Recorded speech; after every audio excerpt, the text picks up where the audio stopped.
It's an amazing scene in Knoxville. It'll be rocking there at 3:30 this afternoon. It's already rocking. A whiteout here in Atlanta at Bobby Dodd. Fans of the Ramblin' Wreck, they believe as they take on Clemson today. And if you're a ranked team in the ACC, Georgia Tech is the last team that you want to see of late. Since Brent Key took over 7 games against ACC-ranked opponents, they've won 6 of them. Although Clemson has dominated this series as well. Dabo Swinney's Tigers have won 9 in a row against Georgia Tech. This is an early benchmark game for both programs in the ACC, and we're happy that we could bring it to you as we welcome you to ESPN College Football, presented by Surf Pro. You're watching the ACC on ESPN. Bob Wischusen, Lewis Riddick, Chris Budd. Happy to be here at Bobby Dodd. This place is going to be fired up for this game, and they really are fired up here specifically at Georgia Tech for the progress this program has made. They sure are. Look, head coach Brent Key made it very clear to us yesterday when we talked to him. We were kind of flipping the conversation. No more of the underdog talk. We are built for this kind of moment, for this kind of stage against a team like Clemson that comes in here right now being a football team that really hasn't lived up to their potential so far this year. Dabo Swinney very disappointed in the offense, needs Cade Klubnik to play better, needs the running game to be better, needs this defense to continue to play the way it's played. But for Georgia Tech, they're not having it. This is a gritty football team. You'll see that today. And they have a gritty quarterback to go head-to-head against Cade Klubnik themselves. Yeah, Haynes King is an absolute warrior. Everyone in college football respects the young man. He's a guy who is tailor-made to go for over 100 yards. He runs the football in every kind of way imaginable. Zones, gap schemes, quarterback draws, quarterback powers. Cade Klubnik, he's the guy who came into the season with a lot of hype. He has said himself he needs to kind of just trust it and just rip it today and not second-guess himself. That's exactly what they're going to need in this environment against this fired-up Georgia Tech defense. Clemson won the toss and deferred, so Haynes King will get the ball first. Again, the 90th meeting between Clemson and Georgia Tech. Clemson has won 9 in a row, and last year was the first time in 42 years that these two teams did not meet. So with the new ACC scheduling, obviously, got 17 teams in the league. Everyone can't play everyone, but good to get this rivalry renewed today.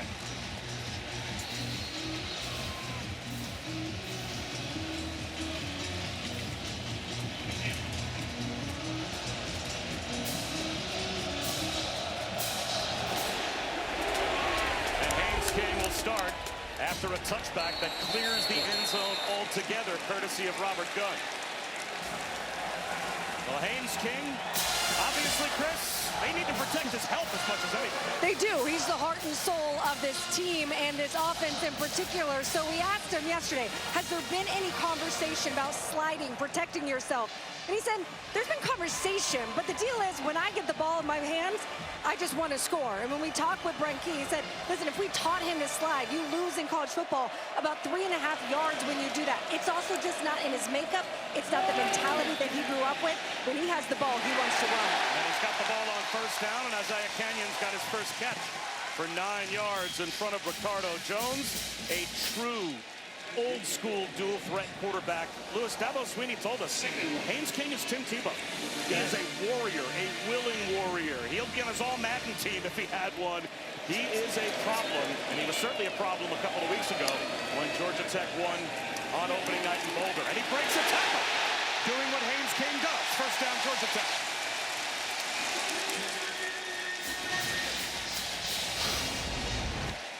I mean, just watch the defensive end, T.J. Parker coming off the end. Watch Haynes King make sure he pulls this ball so they don't get a tackle for loss on Jamal Haynes. And you see it coming off the other end. You have defensive end Will Help. That's the kind of thing that Haynes King does. That's how he just frustrates you because he always makes good decisions in the run game. Just when you think you have him stopped, he pulls the ball and is out the gate. That is going to be a problem all game long. Jamal Haynes circles in the backfield in motion. He gets his first carry. He's got his first crease. And he's got 8 across the 50-yard line. There you see that gap scheme, power running game, pulling the backside guard and tackle. And just letting Jamal Haynes get downhill with that physical running style. Jamal Haynes only goes 5'9", 190. The guy plays like he's 220. And then when they bring Malachi Hosley, the transfer from Penn in, he is like the number 2 in the two-headed monster in this running game. Bubble screen out to Malik Rutherford. And he is swarmed Clemson defense for a loss of 2.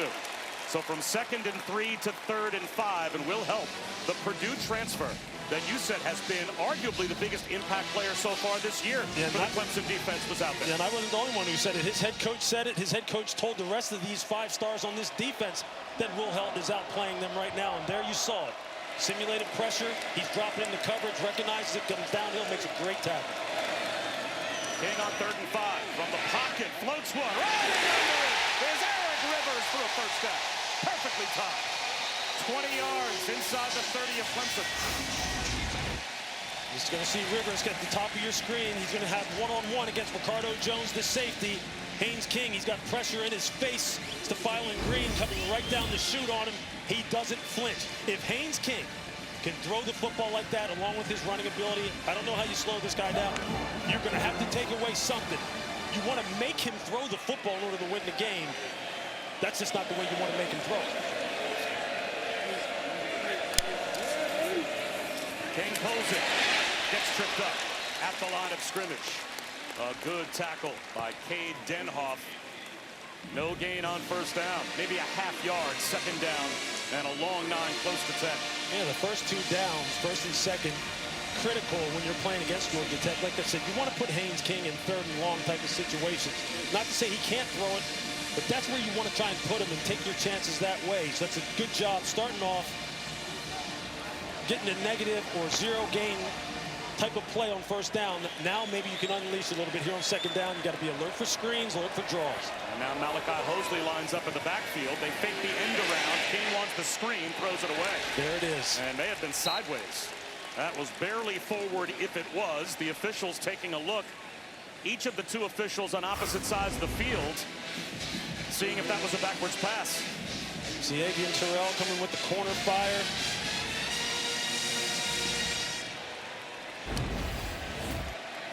Anticipating the screen of some kind, whether it be the tunnel screen, halfback wide screen. Now they're going to look at that. The ruling on the field of an incomplete forward pass is under further review. It was very close.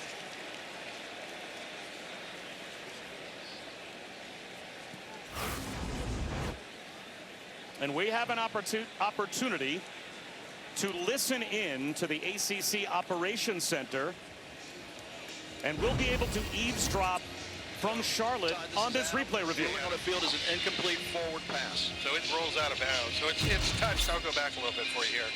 I mean, it's the release of the ball. It's released here at the 42 and a half. You can see that, right? Yes. All right. So if we go forward, it's not touched. It just goes out of bounds. Where it's And it goes out of bounds. This is really tight. I think this is going to be upheld based off of Yeah. this forward. So yeah, I would agree. I think if I could go to. Was that, Adam? I agree. That's about it, I think it's tight. I think from that angle, it's going to push it.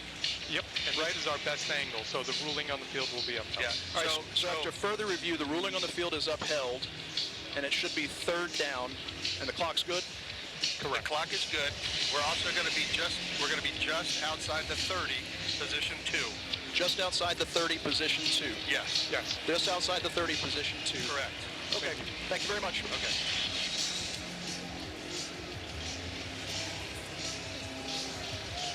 The ruling on the field is upheld. Such wonderful access. A peek behind the curtain. Jerry McGinn, our referee expert. Explain as well position 2 for the fans that might not understand that. So position 2 is the upright, the near upright. Position number 1 is the near hash, and they'll place the ball previous spot, the near upright. That was a good call by replay. Leave it stand. 8th play of the drive coming, and it does remain 3rd down and 9. Clemson shows an all-out blitz. 4-man rush, screen out to the edge. Canyon makes the kick, shakes and bakes, breaks a tackle into the red zone. First down. Isaiah Canyon looks the part, and they reacted the part. As you can see, Isaiah Canyon at the top of your screen. This kid is an absolute stud. True sophomore, 6'4", 215 pounds. Last year when we came to see Georgia Tech, I saw him on the sideline during practice, and I said to Brent Key, who is that? and he was a little bit banged up, has dealt with some injuries. This guy looks like a Mike Evans type of clone, the prototype big wide receiver, and there you see it. Just give him the ball, put it in his hands, he'll do the rest. Quarterback run. Haynes King down inside the 10 to about the 7-yard line. Georgia Tech has been perfect in the red zone so far. Even more impressive, 8 drives. This would be their 9th, 6 of the previous 8 touchdowns. I mean, the reason why, Haynes King, he gives you an advantage because of his ability to run the football. And then it is truly 11 on 11. That is a nightmare for defensive coordinators. And new defensive coordinator Tom Allen from Clemson knows this, knows he has to count for number 10. Eric Rivers, jet sweep motion. They fake the toss. Haynes King stood up inside the 5-yard line at about the 4. So a big 3rd down coming here. 3rd down and 2. And by the way, just to go back for a moment, as a broadcaster, thank you to the ACC. How great was it to listen in on that exchange, referee to operations center, and to have that peek behind the curtain at how they come to the decision that they came to. It's just awesome stuff. That's definitely pretty cool. I don't think anyone's ever really heard that, how the back and forth goes. It's nice and cool and calm, arrive at a good decision. That's true transparency right there. We've got Malachi Hosley and Jamal Haynes, both in the backfield on 3rd down. Haynes King on the fake, floats it, back of the end zone, throws it away. And now the early decision for Brent Key. 4th down, inside the 5-yard line. It's a chip shot field goal, or do you go for 6? Looks like the offense is staying out there. Yeah, talking to Brent Key yesterday, this is a guy who knows he's going to pull out all the stops. This is an ultra-aggressive head coach as far as going for it on 4th downs. You always have to be alert when your special teams is on the field. They're one of the very best, very well coached. You have to play the entire game, all situations against Georgia Tech. How about this formation? Blockers out in front of Jamal Haynes, top of your screen. Haynes King throws it that way, and it's sniffed out perfectly by Clemson. Ricardo Jones with the 4th down stop on Jamal Haynes, and Georgia Tech comes away empty. It's just simply Ricardo Jones beating his blocker one-on-one. He just whips him at the point of attack, tight end JT Byrne, and that's all she wrote. Huge play for Clemson.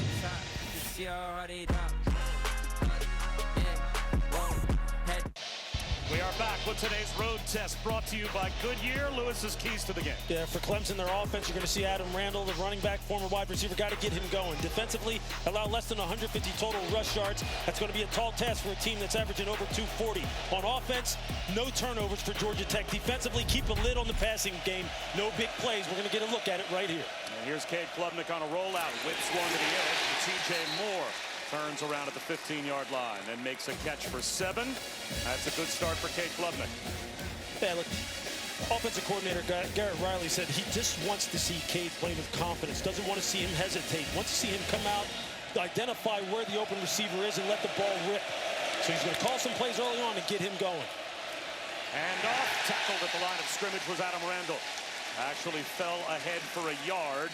3rd down and 2. Good tackle by Rodney Stelly. Just keep an eye on these Georgia Tech safeties. So active in the run game. That time, Clayton Powell-Lee coming downhill, making a nice tackle. And now here we are with their first 3rd down situation in short. Clemson has struggled on 3rd down so far this season. This is a favorable situation. But look for defensive coordinator Blake Gideon to go ahead and give you a little bit of insight as to how he sees this game playing out, whether he goes with rush or coverage. They'll run it with Randall, and he gets very close, if not to the line to gain. And they're going to give him a 1st down without measurement. Andre Fuller, a waist-high tackle, but strength from Adam Randall. The converted wide receiver moved to running back by Dabo Swinney after the ACC championship game last year. Got a chance to take a look at Adam Randall in pregame, 6'2", 235 pounds. I'm telling you, Bob, the guy is just absolutely put together. And he had a heck of a second half last week against Troy. Got their offense on track. See if he can do that early on here. He empties the backfield. 4-man rush for Klubnik to deal with, and he's out of the pocket. He is on the move. He's going to tuck it under and pay the price to pick up a couple of yards. Kyle Eifert, who has led Georgia Tech in tackles the last couple of years, He was there. He led the team last year in tackles, despite not becoming a starter this back in 2023 until midway through the season, and then followed up with a third-team All-ACC year last year as well.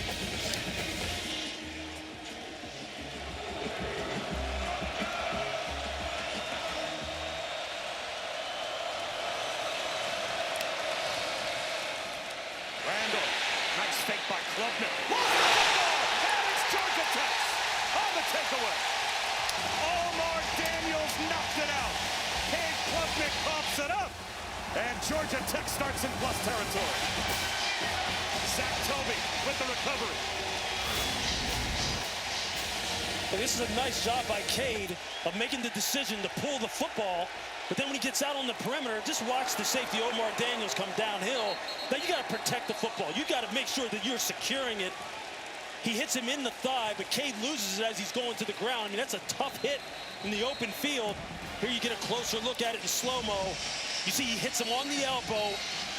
It's a perfect shot by Omar Daniels. These safeties for Georgia Tech, number 9, Daniels, 14, Jai Gilmore, number 5, Clayton Powell-Lee. These guys hunt now. They get after it. They are super aggressive. And new defensive coordinator Blake Gideon, that's exactly what he expects out of this secondary unit.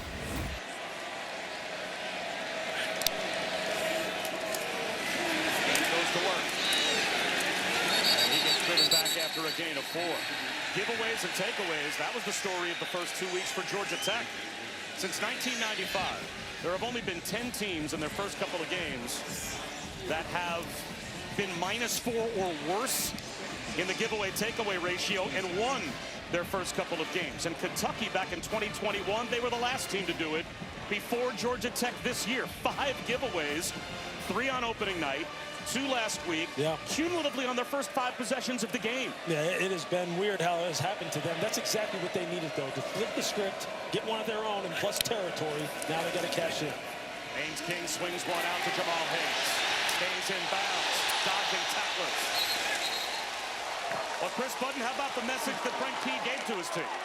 Well, you see on game day the fiery former O-lineman in him, but he's worked on changing his messaging. He went up to everyone on the offense, and he shook their hand with a big smile and just said, "I'm proud of you. We got this."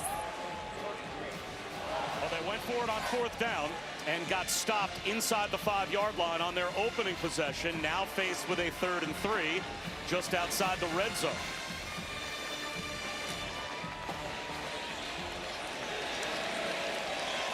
The 6'4" target, Isaiah Canyon. He is all the way to the top of your screen, widest to the outside right. Haynes King rolls in that direction, flips it high and incomplete. He missed Malachi Hosley, who was open. Now it's 4th down and 3, and this time it looks like Brent Key is going to opt for points.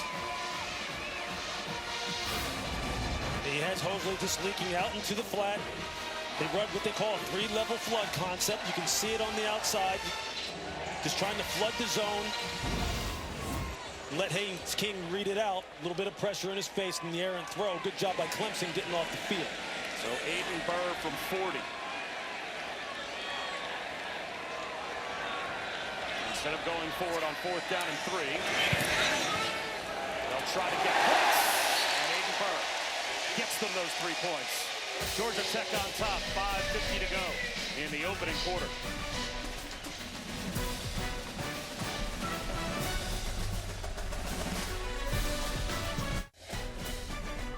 ESPN College Football is presented by Surf Pro, the #1 choice in cleanup and restoration. It's a whiteout at Bobby Dodd today, and certainly the same in the Taco Bell Live Más student section. Only one student section can claim the title of Live Más Student Section of the Year. Who will take home the trophy this year? It's a great scene here in Atlanta. The return of the whiteout for the first time in 3 years at Georgia Tech, although you'll see that orange cloud getting in the way of the whiteout. Plenty of Clemson fans here, as well as you would expect. Georgia Tech with the early 3-0 lead. Bob Wischusen here with Louis Riddick and Chris Button.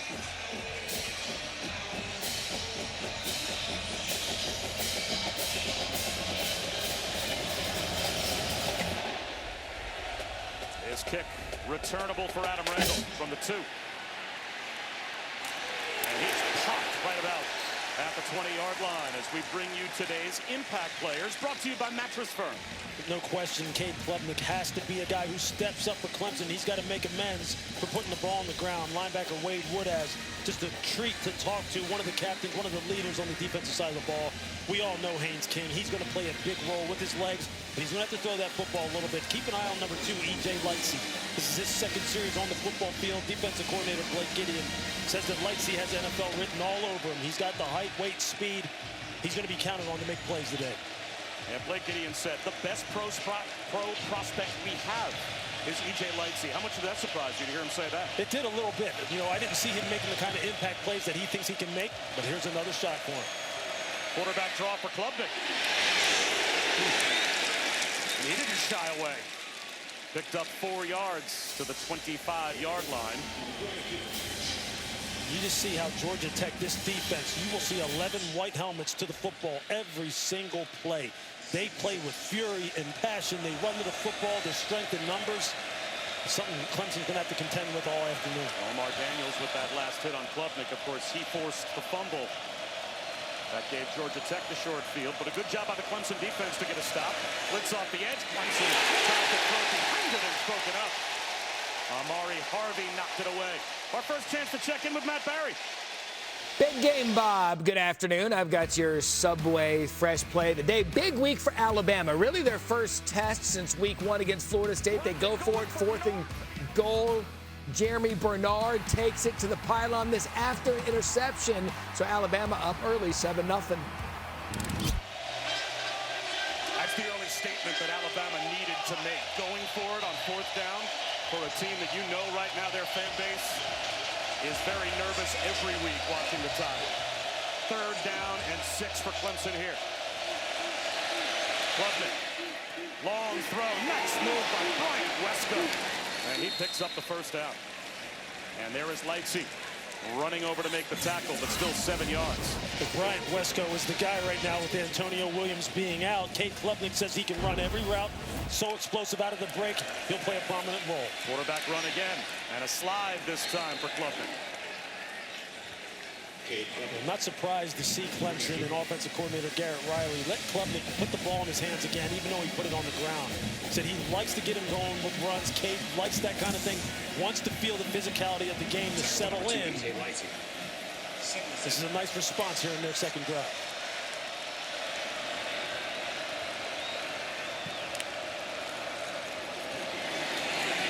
Randall makes it 3rd down and 1. And 3rd down 1, Lewis, far too infrequently. It's been 3rd and 3 or less so far this season for Clemson. They've had a really hard time just getting to 3rd down and 7 or less. Yeah, it's been a problem. 1st and 2nd down, the late great Bill Walsh used to talk about all the time. That 1st down is the most important down. Is this something that people overlook? Why? Because if you can gain 4+ on 1st down, then you're ahead of the sticks, and then life is easier. Clemson hasn't made life easy on themselves. Here's a situation where they can continue to move this football down the field. 3rd down and about 2 from their 40-yard line. Tyler Brown in motion. Klubnik, clean pocket, and he finds a crosser. Cole Turner right between the hash marks. In plus territory, he gains 18.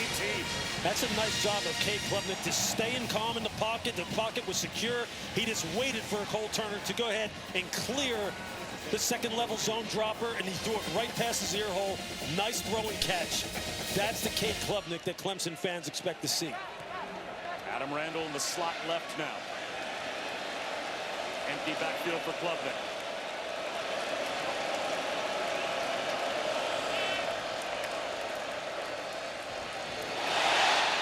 A little mistake at the mesh point. And now Klubnik does well to throw it away. Some confusion in the backfield with he and Adam Randall. Clayton Powell-Lee was in the backfield to force the throwaway. It's just these ball handling issues for teams that run a lot of zone read. You just have to make sure that the quarterback is secure with the football, and the running back has to know when it is being pulled so you don't have these kind of mishaps. Now, we just talked about the fact that they were putting themselves in good 2nd and 3rd down situations. This is not where you want to be. You don't want to be in 2nd and long when you had some nice momentum going. On first down and second down in terms of average yards gained, they have struggled towards the bottom of FBS, creating a lot of third and longs. They'll swing one out to Tyler Brown. And he is able to make it third and manageable as he picks up 6 yards. So third down and 4 now for Clemson at the 36. Good tough run after the catch by Tyler Brown. Timeout. Starting corner Zachary Toby down on one knee.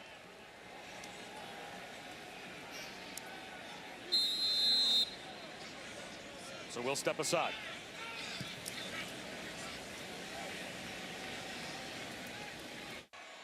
Time for today's weekend lineup, brought to you by Wendy's. And you have to think, Lewis, that West Virginia is primed and ready for a whooping in the backyard brawl today, right? They got to be like a no-brainer pick. That's what they say, H2P. We'll see how it goes. Standing next to the pit alum on backyard brawl day. And a great day, as you can see, in the SEC as well. Klubnik on third down. Tunnel screen. The tunnel's closed. Tyler Brown goes down. So now fourth down and 3 for Dabo Swinney as Jai Gilmore made the tackle. And it looks like it's going to be a long-distance Nolan Hooser field goal attempt. What a great play by nickelback Jai Gilmore to put him in this situation now where it's just not favorable for Dabo to go for it. Georgia Tech defense rising up just at the right time, tackling, putting them in fourth down situation. I think it's crucial for Clemson to go ahead and convert here. Hooser's career-long 56, and that, of course, was the winner in the ACC championship game last year. So he's got no problem with distance, no problem with pressure, but a timeout called from the sideline by Dabo Swinney with the play clock winding down.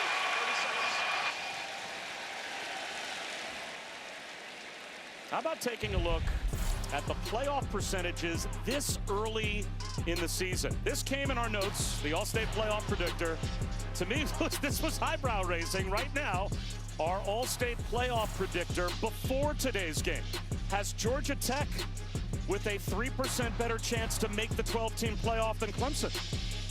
Look, I think as Georgia Tech continues to play this season, and as this game goes on in particular, you're going to see why there's a lot of optimism surrounding this program and this football team. And for Clemson, look, I think it's been the recent story about Clemson. They absolutely just are fantastic when you're talking about high school recruiting. They get 5-star after 5-star. They went in the portal this year and got one of the best players on their football team in Will Held out of the portal from Purdue. They just got to put it together on the field and be consistent. And by the way, as a Boston College alum, so you're telling me there's a chance. That's right. 2% right down there, but on the graphic. Hooser has the distance, does not have the direction. Great field position now for Georgia Tech. Off the Nolan Hooser miss from 52. Special teams has been a big part, as you see Dabo Swinney right there encourages his special teams unit coming off the field. You're talking about special teams. No team does it better than Georgia Tech. They put pressure on you in every single phase. And there you see it going significantly wide right. Now, as you said, Bob, setting them up with good field position on their own 35. Back in 2023, the preseason media poll picked Georgia Tech to finish 12th in the ACC. Last year, they were picked to finish 10th out of 17 teams. They finished 4th both years. This year, they're picked in the top 4. And here's Haynes King. Slant right, caught. Canyon, first down, dragging tacklers. He won't go down. Across midfield before he's finally wrestled to the turf. 16 more yards. I'm telling you, this young man is a problem. He is the ideal X or Z receiver, meaning that outside lane receiver that you look for. And there you see why. He's just a big calming presence for a quarterback. You know he can get yards after the catch. Great hands. Off to a really good start this year. You know, you as an old personnel guy, I can see when your eyes get wide when you see a certain body type. Isaiah Canyon is one of those guys. Here's Haynes King trying to follow his blockers. 2 yards for the Clemson 47-yard line. And that takes us inside of a minute to go in the opening quarter. And there's Will Held, the Purdue transfer, making another stop. Will Held is a fantastic story. Dabo told us the story, the fact that he told his defensive line, which is littered with top-flight prospects, that Will Held, the new guy, is outplaying all of you. To kind of motivate them, kind of get them to raise their game, that they could not be more pleased with this young man. They fake the swing pass to Hosley. Instead, it's a shot downfield, overthrown for Bailey Stockton. So it will be 3rd down and 8.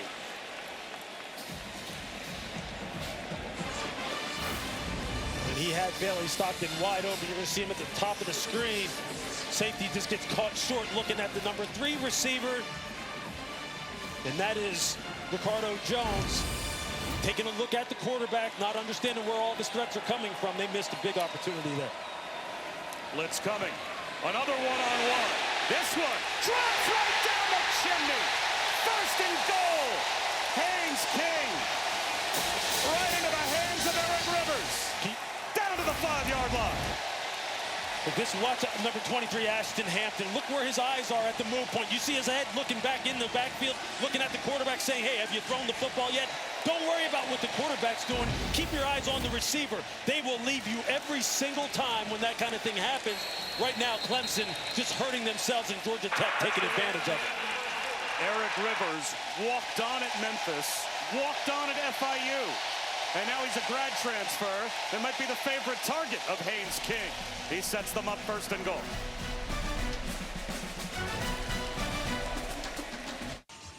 Coach, what do you need on this drive to keep it a 1-score game? Well, we just need to try to find a way to win the goal line situation. We won one already. Nice play on the double move. You know, unfortunate. Hey, we had the turnover. That's the difference right now. And then we missed the field goal, and then they had the big play. So we just got to win this series right here and keep going. Keep playing. Get down there. Can they stop Haynes? They cannot. They didn't get the stop Dabo Swinney said they had to get. Jamal Haynes into the end zone to extend the Georgia Tech lead.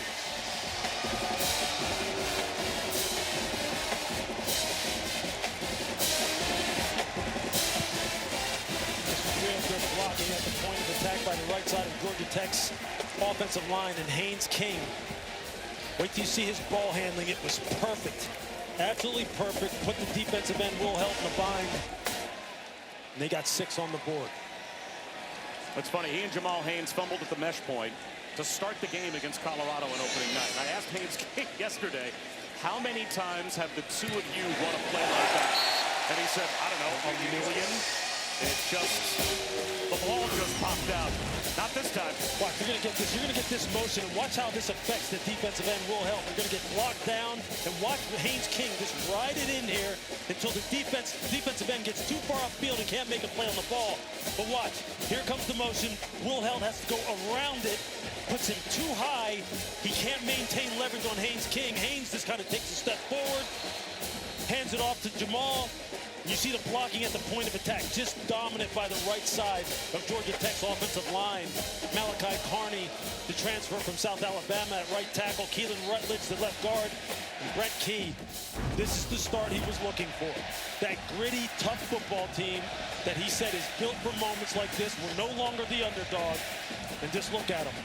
Off to a 10-0 start, and this crowd is into it. Yep, said exactly that. We've played up being underdogs for 2 years. But he told the team before the season, there is a reason everybody loves the underdog, because they always lose, right? You love the team that's the lovable loser, so we're not losing anymore, so we're not underdogs anymore, and they expect in this league to win these games.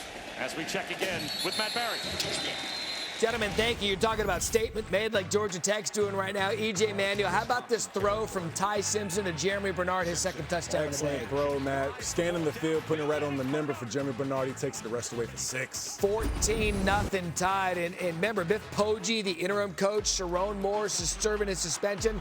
Not sure it was going to matter against Central Michigan, but Bryce Underwood, he's talented. So now can we get an answer from Cade Klubnik? Clemson fans certainly hope so. The freshman, David Eziomume, makes his first appearance at tailback to the left of Klubnik. Klubnik sets up shot. Floats one up the seam, high throw and incomplete. pulling off at the last second as well. Omar Daniels, he had Cole Turner lined up and held back to make sure there was not an illegal hit in the secondary. You know, we just saw Ty Simpson highlight for Alabama, and there's a parallel between Klubnik and Simpson. Clemson was recruiting Ty Simpson, and Klubnik, that was the kind of the barricade for Klubnik to potentially end up becoming the quarterback at Clemson. When Ty Simpson chose Alabama, that freed up the spot. And Dabo Swinney said Cade Klubnik was his first call. He's in trouble here. But follows the block of Tyler Brown and gets a few yards up the near sideline. Braden Manley pushed him out of the pocket. They just continue to do a nice job, Georgia Tech's defense, of taking away immediate threats, making Cade hold the football, although he had a shot for Cole Turner for a big play down the middle, down the seam. And just airmailed it. Now here, a 3rd and long situation again, 3rd and 6. Let's see what Blake Gideon does. He hasn't set too much pressure, maybe a few simulated pressures, but he's chosen to play coverage and try and lock down these receivers on the outside. Crosser. Catch made by Wesco, but he goes nowhere. That zone defense for Georgia Tech was just waiting for Wesco. This is just great vision by the second-level defenders. They're just playing a prototype day 1 install cover 2 defense. Vision on the quarterback, good pattern matches, ball's thrown, you run to the rock and you put your hat on it and tackle them. It's just textbook defense on the part of Georgia Tech. Cayman Spalding, Kelvin Hill, right in the heart of that defense for Georgia Tech. And after the Georgia Tech touchdown, it's a 3-and-out. Stockton, the return man. Late fair catch signal, runs under it and saves some yardage with a risk-taking diving catch at his own 29-yard line. A 2-score lead for the Yellow Jackets, and they've got the football back.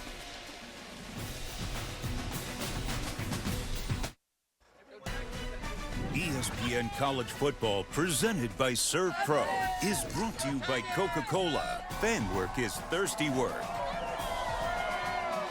Atmosphere in Atlanta. Great start for Georgia Tech, but Lewis, you know, Clemson won't flinch. You think about it, every recruiting class that Dabo Swinney has had, from 2012 all the way through last year, every one of them has played in at least one college football playoff, including the group from 15, 16, and 17. Those 3 classes, they went to 4. So it's a championship program as Haynes King gets the drive off to a good start for Georgia Tech, but this is a dream start for the Ramblin' Wreck. There's no question about it. They want to start fast and then rely on this run game, take opportunistic shots, throwing the football, and there you see Haynes King again. Now it's 2nd and 2. The ball handling, the misdirection.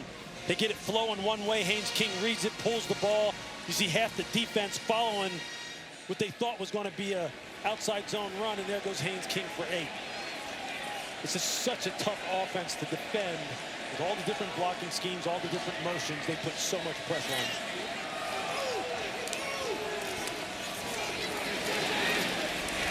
It's a first down carry. Jaheim Lawson brought down Malachi Mosley. How about the Penn transfer? Right, you get a guy that starts off his career in the Ivy League because basically he wasn't really recruited much out of high school. And he becomes the Ivy League Offensive Player of the Year and Overall Player of the Year with 10 100-yard games at Penn, and now here he is at Georgia Tech. And they said he's a guy who won't wow you in shorts, but when the pads go on and it's 11 on 11, he is a game. Here he goes again. Bouncing now close to midfield. And again, that's 7 yards on first down. So, boy, talk about a dream world to live in if you're Buster Faulkner, the play caller, when it's 2nd and 2, 2nd and 3. It's just the winning at the point of attack. The offensive lineman just getting great position. This right side of the offensive line can be dominant at times. Keelan Rutledge, their starting right guard. Brent Key could not be more effusive of his praise for him. Said he has the potential to be the best offensive lineman he has coached ever. And he is a guy who he said he will stand on the table for NFL scouts when they come in here. He is a no-nonsense player, and they will run the ball behind him when they got to have it. Haynes King slips a pass out into the near flag. And taking on a man is Malik Rutherford. First down. And he got right in the face of Avion Terrell. Picked up 9 yards. you see it. This one-on-one, he says, I'm not stepping out of bounds. I'm going to try and send you a message. I'm going to send you a message that we're here to compete. Potentially could have got a personal foul right there with the contact to the face mask of Shelton Lewis, the defensive back from Clemson. You can tell Georgia Tech is feeling it. They're feeling that they have control of this game right now early. Jamal Haynes stood up and driven back by Wade Woodhouse. And by the way, Wade Woodhouse, who told us that he was born deaf. He was about 8 months old. He goes for his checkup, no response. And they realized he couldn't hear. They did an operation. They put tubes in his ears. And to this day, he said it doesn't really affect him. Some hearing loss on the right-hand side, but now he's the green dot on this Clemson defense. A really good player, him and Sammy Brown, his best friend on the football team, and his running mate at linebacker. They have to come up big. 2nd and 8. Play action for King. Down the sideline, sliding catch. It looks like Zion Taylor hauled it in. He did. The catch is good to the 24-yard line for 18 yards. Just running a little bit of a boundary corner blitz, and the safety, one of my favorite guys on Clemson's defense, Ronan Hannafin, number 5, doesn't get wide enough. Buster Faulkner dialing up all the right hits. Haynes. He is submarined by Will Held. Held spent the last 2 years at Purdue, and they won 5 games. Last year, they won 1 game. So talk about a rebirth now playing for Clemson, a team that's got college football playoff aspirations. Will Held basically just took Will Harper, the tight end for Georgia Tech, and pushed him right back into the runner and tackled him with his back because he just ejected him off the line of scrimmage. He's a tone setter. Absolutely. He has done everything that they could ask of him. Mosley in motion. Jet sweep. Guess who? Talk about being a tone setter. Will Held's in the backfield, and he buried the jet sweep. Remember what happened to him on the touchdown? That he looked a little unsure and didn't just run through the tight end on the way to Haynes King. This time he says, forget it. I'm just getting upfield. Whatever's in my way, you're catching it. That's how you play it. You got to put pressure on this team when they run the zone read. Make them speed up their decision-making and wreck everything in your path. Zero blitz look here for Clemson. No deep safeties in the middle of the field on 3rd down and 15. Screen instead. Canyon. And it will be a field goal attempt now for Georgia Tech to try and extend their lead. So that tackle by Will Held. Couple of plays by Held. Short circuit this Tech drive. And it forces the Ramblin' Wreck to try for 3. That's a nice bluff disguised by the Clemson defense, making it look like it's 0. They drop out and just play cover 2 and then run to the football. Nice call by defensive coordinator Tom Allen. Aiden Burr already 1 for 1. This one from 42 to try and extend the lead.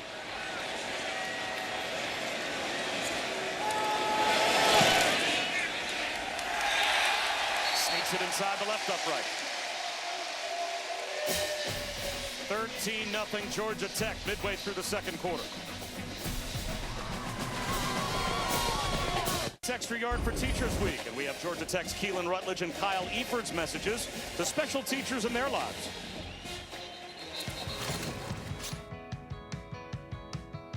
My favorite teacher is my wife, Lauren Rutledge. I love you. My mom is actually a teacher, so regardless of what she's taught me, bro, just how to be a loving man, how to be a man in general. ESPN supports the College Football Playoff Foundation's Extra Yard for Teachers Week. And each year we celebrate great teachers across the country who have inspired so many of us. Nominate a great teacher in your community by visiting cfpfoundation.org. I'm the oldest of 4 kids, and I'm the only one that does really nothing to contribute to society. My other 3 siblings are all teachers, educators, helping shape the lives of young people. And I hang out with you at the media buffet each week. You're contributing, Bob. Don't worry. I don't know. Let's check in again with Matt. Bob, how dare you? Your voice every Saturday does something for society. Our AT&T Multiview keeping fans connected. A look at a busy noon window around the networks. Alabama making that statement we talked about. How about Virginia and Oklahoma just walloping Temple Bob, you make people smile. Don't be so hard on yourself. Even Lewis agrees. I haunt people. First and 10, Clemson at their own 25-yard line. Down by a couple of scores.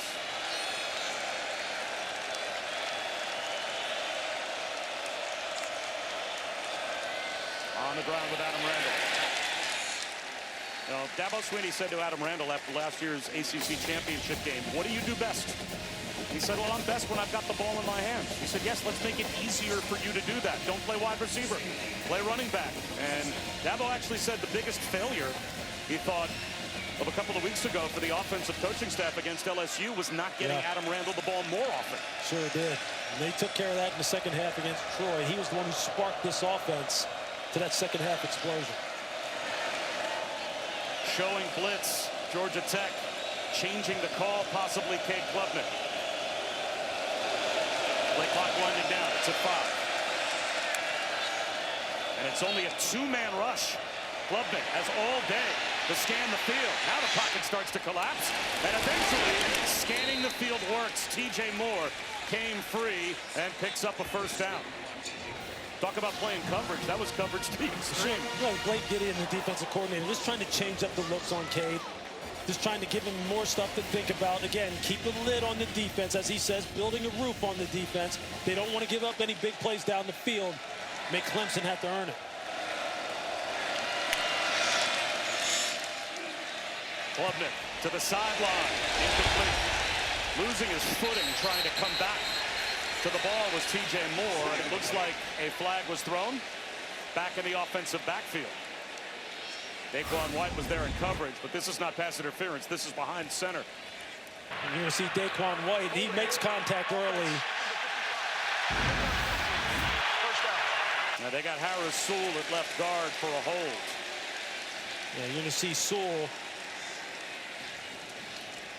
You're going to see Harris Sewell just trying to give help to his tackle as the left tackle, number 50, Colin Sadler, starts to lose his rush responsibility. The nice inside pass rush move by the freshman Andre Fuller, 91. You see Brent Key saying, take them back. They've got some guys that can rush the passer on the outside now. They still need to do some work on their defensive tackles, but here, long yardage situation. Quarterback draw. Klubnik lost his footing. Just slipped and fell. Now remember, Cade Klubnik is missing his left tackle. Tristan Lee not healthy today. Arguably missing his best wide receiver in Antonio Williams as well. So that forces Colin Sadler, the normal guard, to kick out Harris Sewell to play. That cost him 10 yards, and now he loses his footing, and it is second and forever. Yeah, Cade is just going to have to calm down and regain his composure. He tripped over his own feet, and now he's backed up in his own territory, second and long. Spins out of the pocket. Nowhere to go. Has to throw it away. Akilo Stone making his return after 1 year at Ole Miss. Started his career at Georgia Tech. He's back, and this is that makeshift offensive line with some injuries. Walker Parks was even iffy for this game, but he is able to go today. But this is a veteran offensive line with some highly touted players when they came in. But guys like Colin Sadler, this is a guy who was a four-star recruit when he came in. They have depth on this offensive line. They've got to play better. The quarterback has to play better. But right now, Georgia Tech has got them on their heels in another third and long situation. Third and 22. Clemson's 3 for 5 on third down, but they're just going to play the punt here as Randall is going to get what he can, and now he busts it. Oh, terrible give up by the defense for Georgia Tech. What a move by Randall. Clayton Powell-Lee made the stop. That's basically just a safety call, expecting to punt, and he converts on third and 22. Just watch the cut here by Adam Randall. This is the kind of thing he's starting to get more and more comfortable with. The ability to read blocks and then get that big body rambling onto the second and third level at 225 pounds. I promise you, 235 pounds. He will make some defensive backs make some business decisions. Cade Klubnik just paved the way for Randall to pick up 8 more. That's really even as great a move as Randall made. That's a play call. Well, guys, let's just protect the ball on 3rd and 22 to punt. Right. And just a tremendous individual effort to turn it into a first down. Yeah, nice blocking up front by this offensive line again. They are missing some players, but these are highly touted players still that are left on this Clemson offensive line that have a lot of experience. They've got to perform. Quarterback run, breaking a tackle is Klubnik. Fought his way back to the line of scrimmage. Did well to not lose any yardage. Amonte Bradford was in the backfield. And it looks like it's going to get him a first down back at the 36-yard line. It was enough. Let's see if that run by Adam Randall sparks this offense and kind of wakes them up. Maybe they start trying to utilize the run game, whether it's between Randall and Cade Klubnik once the quarterback design runs. They get some of these young players, Gideon Davidson, and get them all involved and trying to establish some rhythm. Play action. Klubnik chokes it down and runs. He will cruise out of bounds, picks up 6 yards. Guy Gilmore forced him out. Nice decision by Klubnik to pull it down, identifies an escape path, pick up positive yardage. Don't put the ball in harm's way, especially now. Ball security, making sure that you come out of this drive with points is paramount.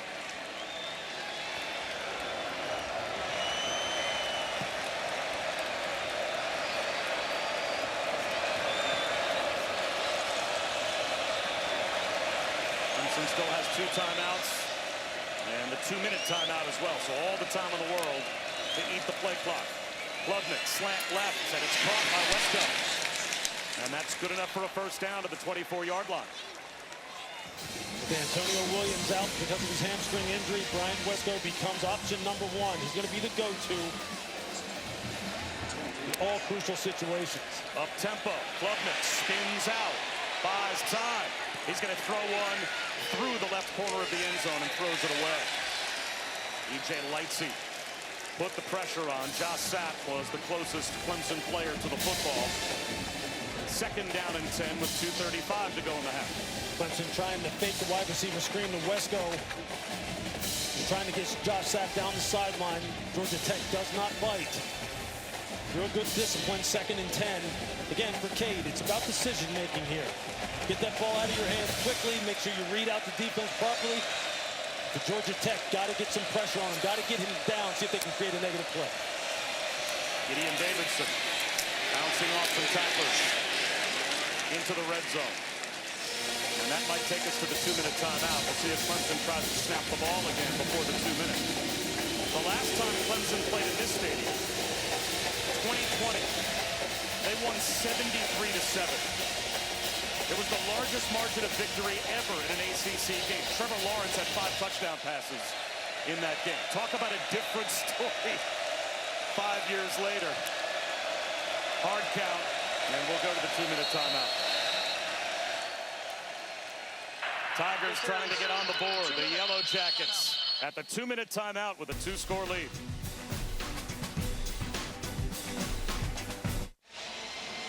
Georgia Tech trying to break a 9-game losing streak against Clemson. They're off to a terrific start, the 13-0 lead. Haynes King picking up where he left off in Colorado. Jamal Haynes with a touchdown. First time that Clemson has trailed by double digits against Georgia Tech since a matchup back in 2014. And they are trying to get on the board before halftime. Still 2 timeouts, 2 minutes on the clock, but Lewis, a big 3rd down here. Yeah, this is huge. Clemson ideally, obviously, wants to try and get 6. Who are they going to go to? Bryant Wesco Jr., he's the go-to guy, number 12 at the bottom of the screen. He's in the slot left. Klubnik looks that way. Throws. There's Wesco at the 5. He's reaching the ball out. An ankle tackle at about the 4-yard line to make it 1st and goal. He's awful lucky. Awful lucky. Kyle Eford, the linebacker, came and put his shoulder right on the ball. He almost lost it. You see him, he's just going to run this square in. Does a nice job of securing the football. And here comes Kyle Eford. That flash out of the corner of the screen. He put his shoulder pad right on the ball. Almost knocked it out of there. That's a great pickup, though, for Clemson on that 3rd down. Clemson in no rush. Why would they be? And now a timeout's called. Timeout. Georgia Tech. Georgia They're Tech first. calls timeout. 30 seconds. We'll step aside.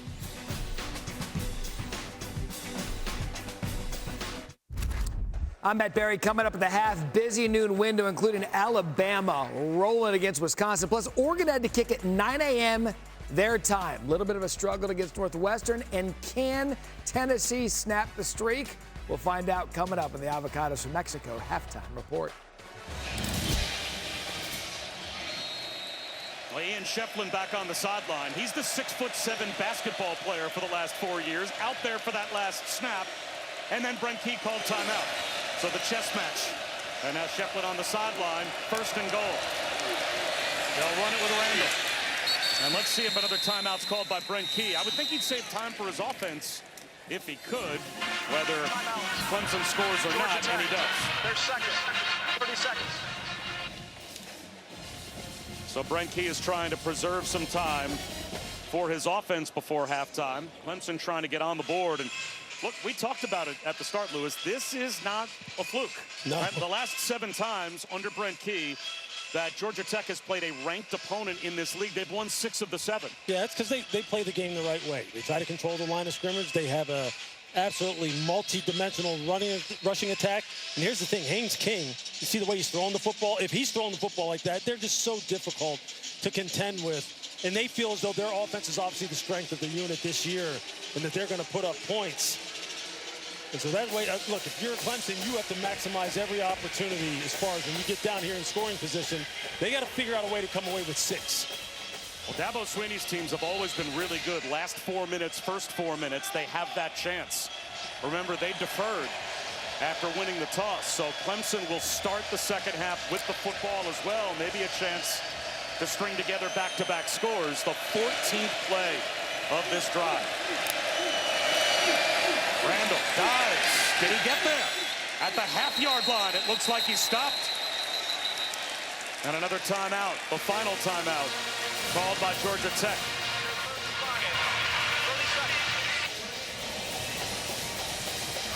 The Georgia Tech defense just getting low at the point of attack and winning. They get no movement at all. And the big 235-pound back just can't get any push. You look at it from that sky angle, you wonder, hey, maybe go up over the top. So 3rd and goal coming. Speaking of big things on the way, 2 big SEC games on ABC and the all-new ESPN app at 3:30 Eastern. We'll go back to the site of game day. Think Knoxville will be rocking for Georgia as they head into Neyland to take on the Vols. And then at 7:30, we head to Death Valley for LSU and Florida. So what a doubleheader in the SEC coming up. And this ACC matchup, no slouch. As Clemson trying to get on the board before halftime. They still have 2 timeouts left, so they have the full playbook at their disposal as well. 3rd down and goal. And you see Dabo Swinney in that huddle on the sideline. He looked specifically at his offensive line and told him, let's go. We got a 235-pound running back, and we basically have got a foot to go. Maybe a push for Klubnik at the goal line. Is he in? He got the shove from behind from Randall. No signal from either official. I don't think he got there, Bob. It's going to be 4th and goal. They tried the tush push, and Georgia Tech shut the door. 4th down and goal inside the 1.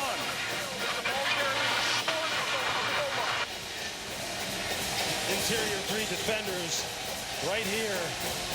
These guys are balling out right there. You see number 9, Jordan Vandenberg, 7 Akilo Stone, 96, Shymick Jones. The previous play is under further review. Dabo Swinney thinks that Klubnik got across, and replay will take a look. I don't think the ball broke the plane from that angle. It doesn't look like it's even close. We got to see it from the side.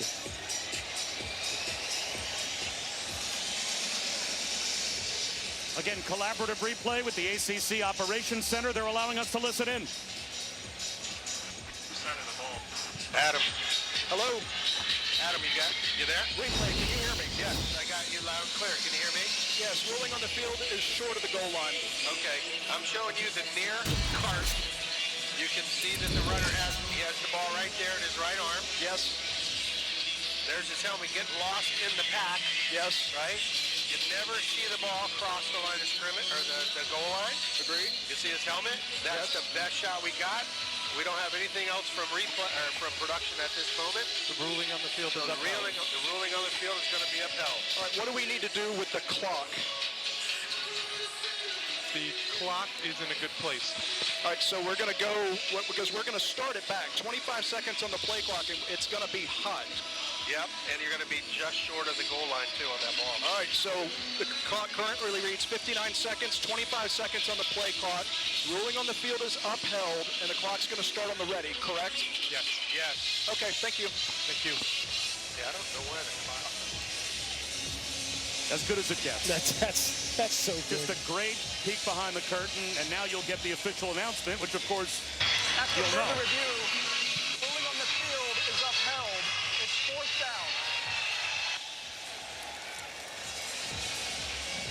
And sometimes, even when the call might seem obvious, what I find interesting is they have to have that conversation about where do we spot the ball? Where should the clock be? Where should the play clock be? Just to make sure you're managing the game correctly. I just like that their decision-making process, clear and obvious. It wasn't there wasn't any evidence. Now Clemson can take the clock down 25 seconds before snapping it. They line up again on 4th and goal. Klubnik reaches the ball out. Did he break the play? And that time he did. That's a Clemson touchdown. Klubnik quickly reached it across the goal line. And Clemson able to score. Georgia Tech just getting a lot of push. This time they lose at the point of attack. You can see the surge of this Clemson offensive line. Dabo Swinney was over there on that sideline imploring that group to take control of the line of scrimmage. You saw offensive line coach Matt Luke. He was in that huddle as well. That's a big conversion for Clemson. You know they won't flinch. And they've cut the lead to 13-7 now. They didn't take the clock down as far as they could have. So they've left 49 seconds on the clock for Georgia Tech. Tech is out of timeouts. But with the clock stopping when you pick up a first down in college football at the end of each half, there's certainly enough time here still for Georgia Tech to try something offensively as we take a look at this week's college football rankings brought to you by Allstate. And we look at the rest of the top 10. Of course, we've got a couple of monster games in the SEC featuring number 3 LSU against Florida and number 6 Georgia in a top 15 matchup against Tennessee later on ABC. What a great test that's going to be for Tennessee in this reconfigured offense. Joey Aguilar, he's going to go up against the best defense by far that he's played to this point. At home on his turf, that's going to be a heck of a game. Well, we knew these two quarterbacks were going to be reflective of how their team seasons have been and what they'd have to do today. And we take a look at the numbers they both put up first half. Yeah, both of them playing a clean game, not turning it over. Although Cade Klubnik did put the ball on the ground with a fumble, didn't throw any interceptions so far. Haynes King, look, we said one of the keys to the game for Clemson was to make Haynes put the ball in the air and beat him with his arm, and so far he's done that. So they're going to have an answer for that. And for Cade Klubnik, you know he's never going to stop. He's not going to quit. They're going to put the ball in his hands by any means necessary.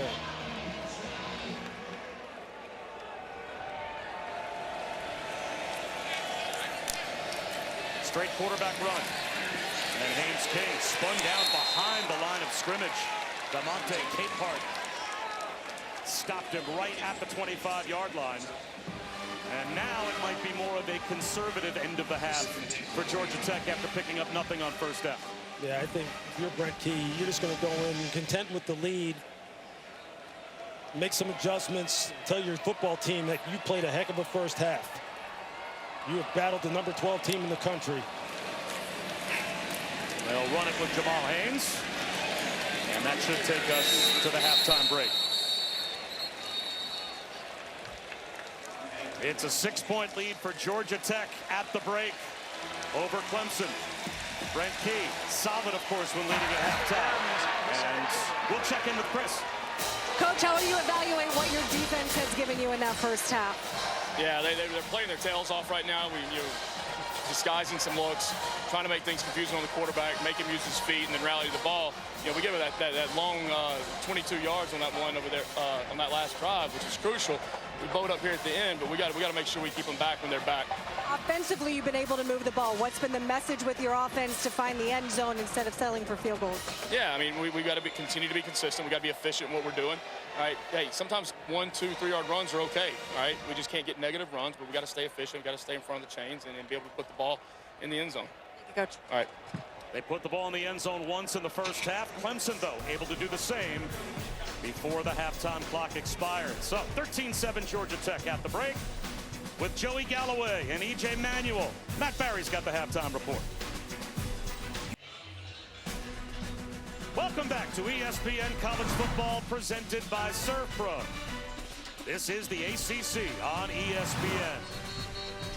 Set for the start of the third quarter as we check out the first half stats brought to you by Tums. And balance certainly for Georgia Tech. 189 yards of total offense.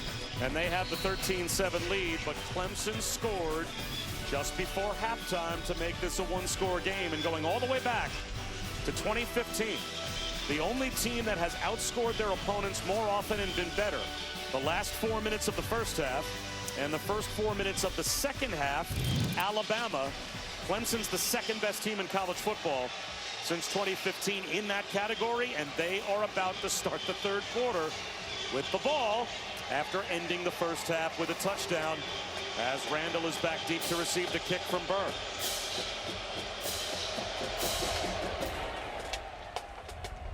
And it will be a touchback. Bob Wischusen here with Lewis Riddick. Chris Budden is with us as well. So, Lewis, to that end, how important is this first possession of the third quarter for both teams? Like, this is the kind of situation in the NFL that all coaches emphasize, right? The possession right before the end of the half and then coming out. Clemson can double up right here. If they take this ball down the field and put this in the end zone, this changes the whole tenor of this football game. And Brent Key is going, how did we find ourselves here, as we just talked about? How did we find ourselves at a deficit to a team that really, quite honestly, for the better part of the first half, we dominated? This is a crucial series right here. Cade Klubnik looked like he started to settle in and get more comfortable. And maybe the running game is getting going by Adam Randall. And settling in and just being more comfortable is exactly what Dabo Swinney said his quarterback had to do. They'll start off the second half with a jet sweep, Tyler Brown. He's got a first down. Let's check in with Chris. Dabo Swinney's emphasis this second half was we have to win the turnover battle. That has been the difference in this ball game so far, the one turnover and the missed field goal. He said other than that, we both had an explosive play. Things are fairly even. In regards to being able to have those second half comebacks, he has a lot of belief in his quarterback, what he was able to do last week down 16-0, has a lot of belief that he can do the same today. And Adam Randall again off to a good start. And I'm not sure, Lewis, I look at that 3rd and 22 run by Adam Randall that kept the drive alive for Clemson in the first half. That's a turnover. Yeah. It doesn't go down in the box score as a turnover, but you're running the ball on 3rd and 22 to try to give the other team the ball back, basically. Yeah, you sure are. And just to kind of limit the damage that maybe you can do to yourself if you ran some kind of riskier play. But just like last week against Troy. Down and out to Wesco for a first down. First 2 plays of the second half, who they hand the ball to? They hand it to Adam Randall, the big 235-pounder. It's the same script as a week ago. And it's something like, as you said earlier in the broadcast, Dabo was very much so disappointed that they didn't give him more touches against LSU in week 1. They're not going to make that mistake again. They're going to go to their guys. Brian Wesco so far, he gets a catch. I think you're going to see a lot of Adam Randall, number 8. First down at the 45-yard line of Tech. Klubnik on a keeper. And he goes nose to nose and picks up 3. Zachary Toby made the stop. It was Dabo that said, we did a terrible job as coaches in the LSU game with Adam Randall only getting 1 touch after halftime. He is too good, too valuable. We have to make sure that we keep him involved the whole game. I mean, this is development on the fly with Adam Randall, the former wide receiver. He needs the touches at game speed in order to hone in his instincts. Klubnik looks downfield, floats one up the seam, and it is hauled in by the tight end Josh Sapp. Terrific touch throw from Klubnik in between the coverage. And Josh Sapp's got a first down to the 11. And you see Josh Sapp just come off the line of scrimmage at maybe 3/4 speed, running that sail route right in behind the flat defender. You see he just lofts it right over Clayton Powley's head. That's a great touch throw by Cade Klubnik. Really nice route by Josh Sapp. When Klubnik is at his best, you see the potential. What a throw. First and 10 at the 11.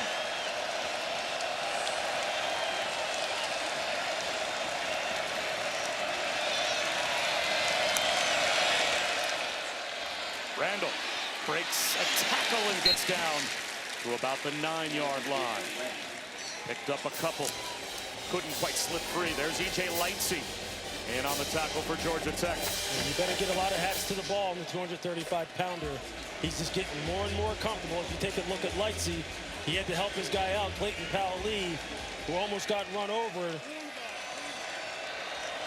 11 hats to the football. That's how Georgia Tech plays. They need to stiffen up here and hold this one to 3 because Clemson's on the move. Klubnik, zone read, wants the slam, and it is intercepted! Picked off near side by Omar Daniels. Breaks a tackle, now he's brought down at midfield. Adam Randall might have saved the touchdown. Omar Daniels, a near pick 6. But Dabo Swinney said the takeaways had to go our way in the second half to start the first possession. They do not. You want to talk about an all-American style play? Watch Omar Daniels right here. Watch him read the eyes of Cade Klubnik and time his jump perfectly in the window of the slant. That is a big-time play. Just look at it. He thinks he's coming up to support on those pullers, thinking the ball may be handed off. He recognizes that they pull it and they're going to throw it, and he times his jump perfectly. It doesn't get any better than that. That's rising up in a big moment when you're on your heels. That's huge for Georgia Tech. The grad transfer from Kansas State, who never picked one off for the Wildcats, has his first career interception for Georgia Tech. Haynes King from midfield. That goes backwards. It is scooped up on a hop. Nowhere to go, Eric Rivers. And he'll go down. Big negative play after sudden change created by Clemson. Avion Terrell was there to help on the stop. Loss of 12. You don't see corners run over tight ends too often in pass protection. Watch Avion Terrell. He gets the tight end off balance. J.T. Byrne, who's having a little bit of a rough day as far as the blocking is concerned. That's a big-time play by Terrell. And that's what they need. They need to answer. They need their big players to answer. Woodaz, Sammy Brown, Avion Terrell. King to the sideline. That's out of bounds. So the first down loss of 12 yards creates third down and 22.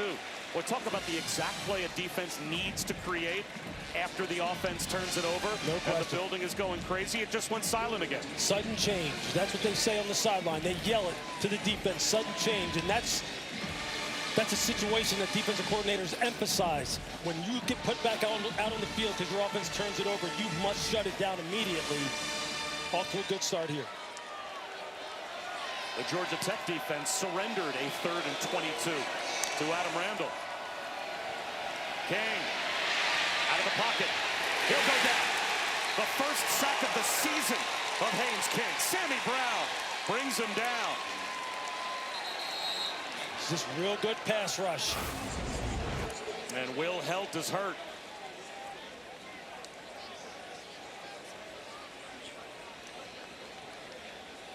You see Helt coming off the top of your screen. Sammy Brown with the big-time play. Arguably, at least according to Dabo Swinney, the best player for Clemson's defense so far this year is hurt.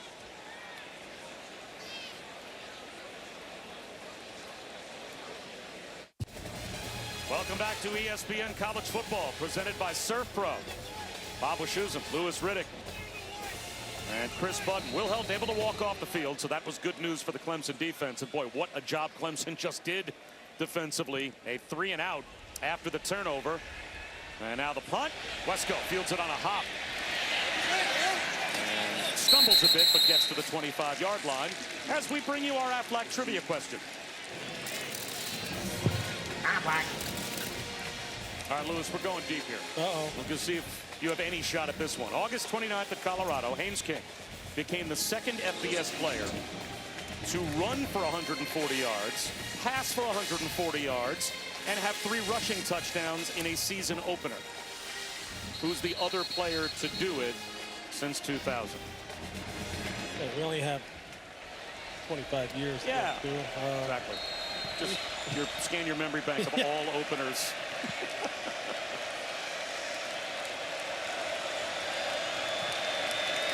Back to the offense after the turnover on the opening possession of the third quarter. And Randall spins off contact and picks up 3.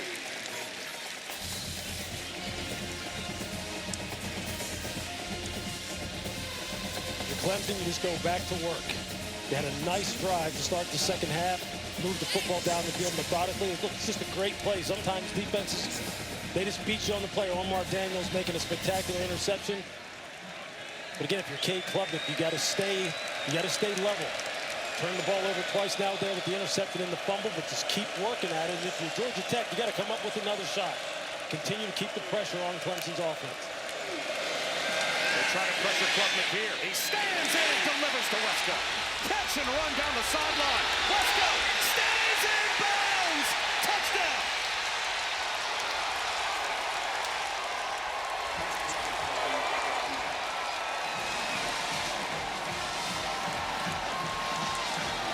A 73-yard house call for Brian Wesco.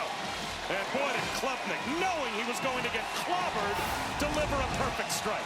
Just playing a little zone coverage. You're going to see Brian Wesco just run that intermediate crosser. You see the secondary for Georgia Tech trying to pass it off, trying to alert that he's coming over.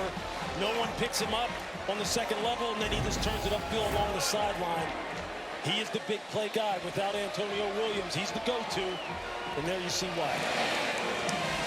And Clemson has the lead.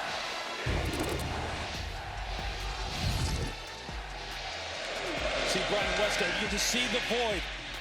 You see the zone defenders just not getting enough depth. They don't communicate, don't have play with good vision. Nice block down the field by T.J. Moore to spring him into the end zone. I love football because the bonds that we're able to build with one another when you're really connected and bonded with that guy next to you. I think that lends itself to strong play on the field. The brotherhood and bond can't be compared to any other sport. You get to learn everyone's story, and you know what they've been through, and you know what they did to get to this point. I think that's what makes this game so beautiful. Well, you lean on that brotherhood, Lewis, when things aren't going well. And how about for the Clemson Tigers? Last week came back from 16-0 down, including a 90-minute weather delay against Troy, and Klubnik certainly responded. They scored the final 27 points of the game, and they have come from 2 touchdowns down today to take the lead. How about we answer our Aflac trivia question as well? Aflac. All right, Lewis, we'll put you out of your misery. On August 29th, Haynes King became just the second FBS player since 2000 with 140 yards on the ground, through the air, and 3 rushing touchdowns in an opener. You have a guess as to who that other player might be? I'm just going to say Tebow. That's a good guess. That's probably the most logical guy to guess. Jalen Hurts. Makes sense. Same kind of threat. Let's see if Georgia Tech responds now. Not much on first down for Haynes King. Let's go to Chris. A frustrated offensive coaching staff for Georgia Tech. Their tight ends coach Nathan Brock looked at a bunch of players and said, held up an iPad, said, there's nothing I can show you on here that you don't already know. We knew this was going to be physical. I need you to bow up. Let's see if they do here. Haynes King, batted ball at the line. The pocket collapsed, and King went down as well. That's an incomplete pass, as players are jumping on it without a whistle blowing, but now it's going to be 3rd down and long. And I think he bounced it off of the head of his right guard, Keelan Rutledge. You're going to see it right here. He hits him right in the face mask as Rutledge is looking for work, trying to help out in pass protection. But this Clemson defensive front with all these former 5-stars and 4-stars, Peter Woods, 5-star TJ Parker, will help the transfer. They're starting to dial it up, and they're starting to cause some problems, especially when this run game isn't getting going. This is where they want Haynes King. This is where they think they can win. Blitz on third down. Haynes King, one-on-one floater, incomplete. Bailey Stockton was wide open, and he just couldn't put it on him. It was there for Georgia Tech, but they'll have to punt. What a great route by Stockton. You're going to see him watch the inside release. He's right here. Watch him then just leave the DB with that fake like he's going to the post and then breaking it back out on the corner route. That is a beautiful route. That's exactly how you draw it up. Can't get two hands up on it. But that is a textbook route. Just not able to connect. So the punt from Marshall Nichols. Wobbly kick. Wesco fields it. Gets to the sideline. And he is cut in half at about the 45-yard line. Flags everywhere. Well behind the play. Flags thrown all the way back at the line of scrimmage. You're going to the late hit, unnecessary roughness on Clemson. That may take them back. After the play, personal foul, unnecessary roughness, receiving team, number 0. 15-yard penalty, first down, timeout on the field. That's a big field position changing call as we approach the midway point of the third quarter. Clemson, though, with the ball and the lead.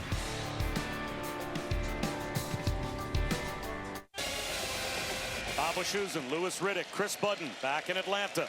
Clemson has the lead. Cade Klubnik with a touchdown pass of 73 yards. The catch and run by Bryant Wesco on the last Clemson possession to give them the 14-13 advantage. And now they've got it back at their own 30-yard line. And all the momentum right now belongs to Clemson. Klubnik hit as he throws, incomplete. Blitz came off the edge. And Amari Harvey got home and affected Klubnik. It's a good thing he did because the tight end was releasing Scott Bree down the seam. Josh Sapp, this was going to be a huge play, maybe a house ball, maybe a touchdown. That's a nice job of Amari Harvey affecting the throw just enough. Clemson may have had it dialed up another big play. Again, Georgia Tech shows blitz. The toss to the near side. A couple of yards at best for Randall. There's E.J. Lancey to make the stop. Clemson had 73 yards of total offense, Lewis, before the touchdown drive prior to halftime. They've got 217 yards on their last 3 possessions. So finally a chance here, third down and 8. Maybe Georgia Tech can get a stop. Yeah, 7+, you see, 2 for 10 this season on third down. Georgia Tech has to make that be 2 for 11.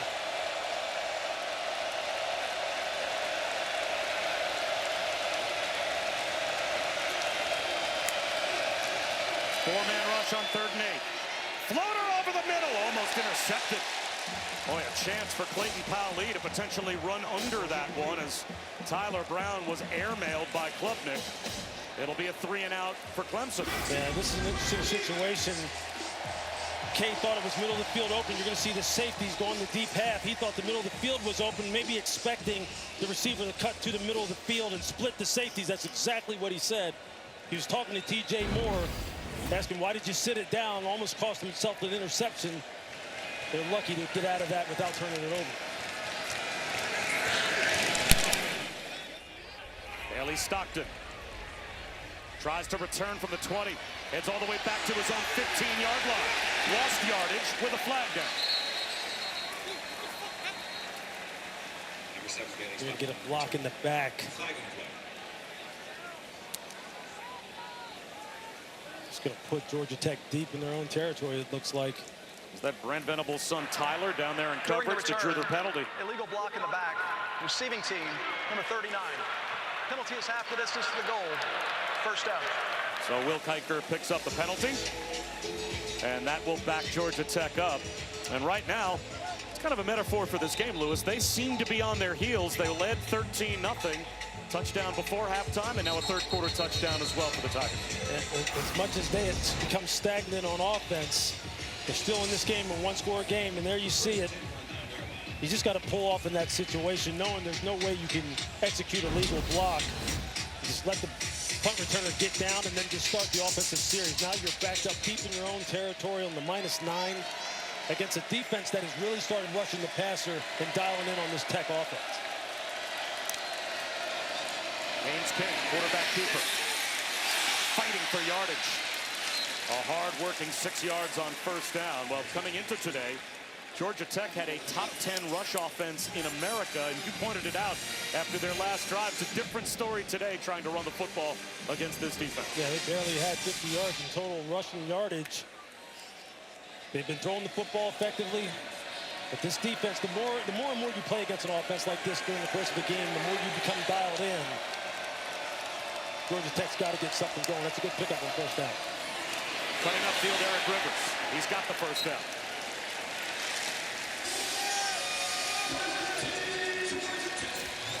Buster Faulkner, the offensive coordinator for Georgia Tech, just trying to get the ball in the hands of his big-time playmakers, Eric Rivers being one of them.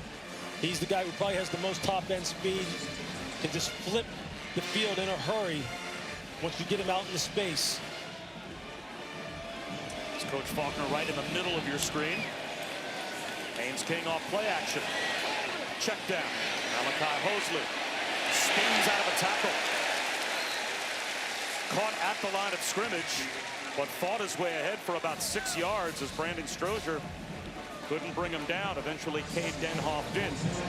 There you can see what Buster Faulkner, the play caller that was just on the screen, is thinking. Let's get the ball in the hands of the playmakers other than Haynes King. They love the kind of guys that they have who can make people miss in space out in the open. You see them trying to get that done now.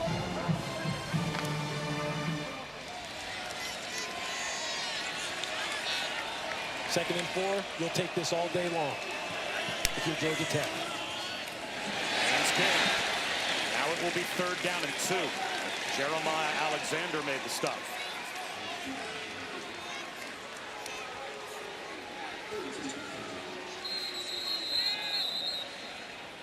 We have an injured Yellow Jacket. For an injury to an offensive player.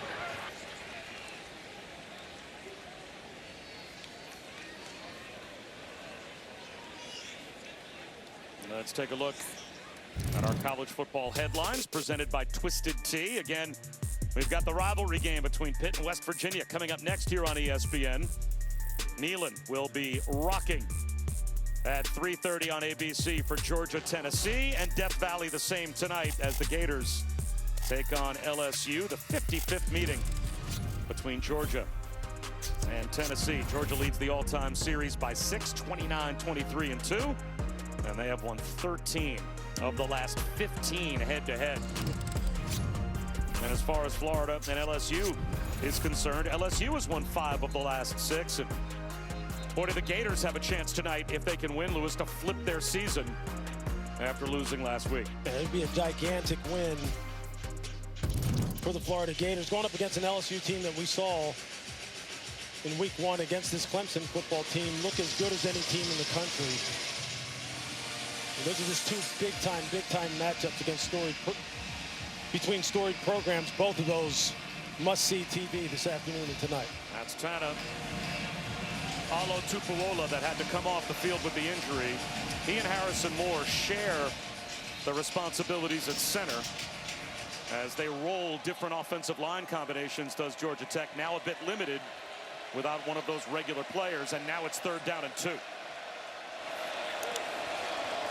Haynes King, first down. Haynes King, for the keeper. First and 10. That's the cheat code. Having to defend all 11 players because of the quarterback being a primary ball carrier.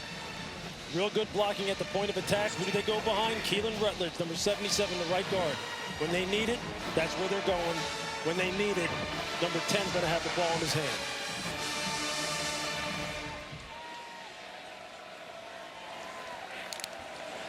Haynes in motion. Instead, the slant.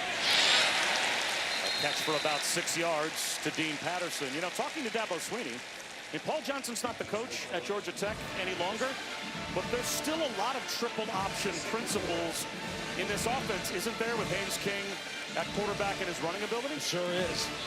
They stretch you horizontally with the ability to run the ball inside for Haynes to keep it out on the perimeter, pitch it to a pitch man, And defensive coordinator Tom Allen said, we're built for it. It's built into our system. We should be able to handle it. This will be a false start.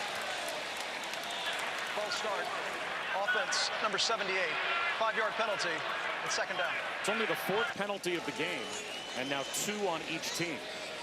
So in terms of flags being thrown, this has been a very clean game. But now it's second down and 9. 4.5 minutes to go in the third quarter. Pre-snap penalties. You just converted on the first down. Now it's just one of those kind of situations where, look, you just don't want to kill your own momentum. This game is going to be nip and tuck down to the wire. Just got to lock in. Brent Key, you see him there, the former Georgia Tech offensive lineman himself. Nothing hurts him more than to see that. Haynes King in trouble. He escapes. He's got the sideline. Haynes King to midfield before he steps out of bounds. Ran away from Wade Woodaz and gained 17.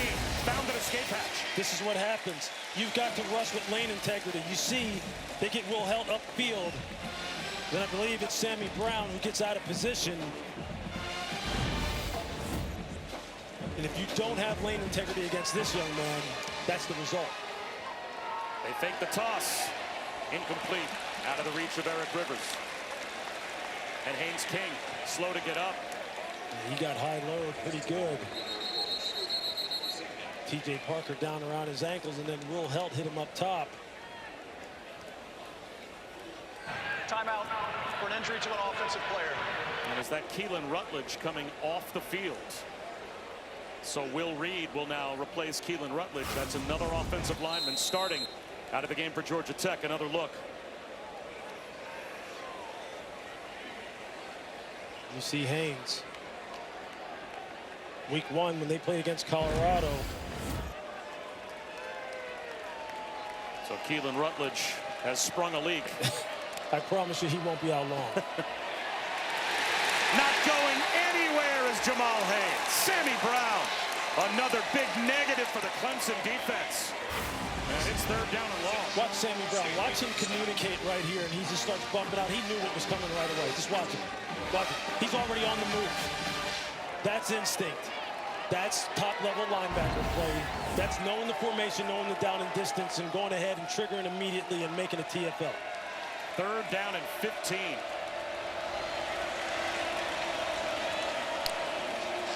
Three-man rush. Still puts pressure on the quarterback. Haynes King on the run. He's going to try to do it himself. Hit from behind. Just short of the first down. Fourth down and 2. Just inside the 41-yard line as Wade Woodaz made the stop. It's fourth down and a long 1. Just short of the 40. The offense staying on the field for Georgia Tech. They will go for it. Haynes King doing what Haynes King does. Put the game on his shoulders. Go throwing and running the football, scrambling for extra yardage, whatever he's got to do. They have a lot of momentum going right now. A nice drive going. If you're Clemson, you got to be on top of the details here. Play clock at 5. Timeout called by Brent Key. Took a long time for them to substitute.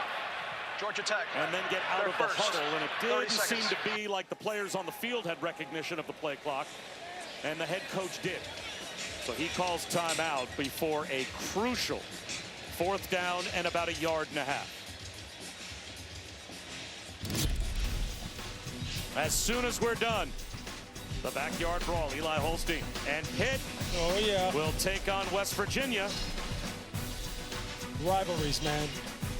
They are the very, very best. And that one right there is as bitter as it comes. 4 of those you played in were in a Panthers uniform. Your record was? What were we, 2-2? Something like that. Yeah, that's good enough. But look at this right here. Just look at that. That's offensive lineman right there. Just like, hey, just stop it up. Right. Put me back in. Some of the stories, the way in which they talk about this young man, he takes nothing from nobody. You think that he was just like, oh, this shoved something up my nose. Let me get back out here. He was in a car accident in December of 23, and they nearly amputated his right foot. And a couple of years later, Keelan Rutledge is out here blocking in a Power 4 conference. Fourth down and 1. Haynes King motions into the backfield. They'll try a little pre-snap motion trickeration. It is a fumble snap at the exchange. They slip JT Byrne, the tight end under center. They tried some trickery, and he couldn't handle the snap. A flag down on the far side of the field as well. As things stand now, Clemson's got the stop. Rolling on the field is the ball carrier, but short of the line to gain. Sideline warning. Clemson, they're first. It'll be Clemson ball, 1st and 10. So another stop on 4th down for Clemson. JT Byrne just having a rough day. You see him coming in here in motion, tries to get the quick snap from the center, Harrison Moore, who had just come into the game, although he has played center before and he's played it extensively here. But JT Byrne has had trouble with his blocking at the point of attack here. The quarterback center exchange, or in this case, the tight end center exchange, just goes awry. And this is going to be one that Buster Faulkner, the offensive coordinator, is going to want to have back. Why take the ball out of Haynes King's hands and put it in the hands of a tight end who's been struggling today?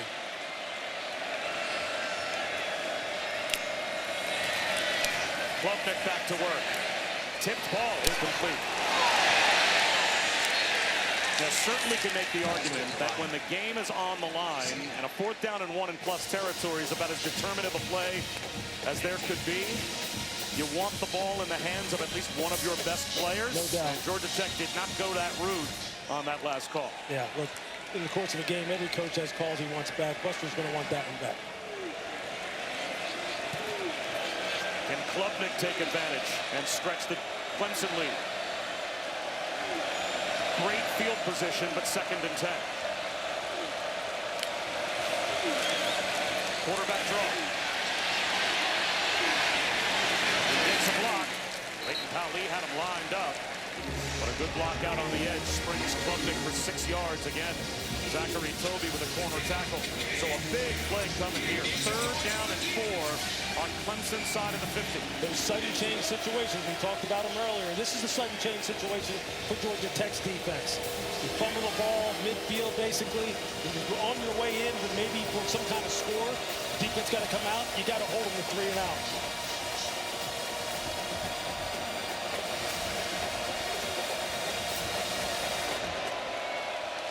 Wesco has been the guy when they've got to have it throwing the football. You see number 12, top of the screen.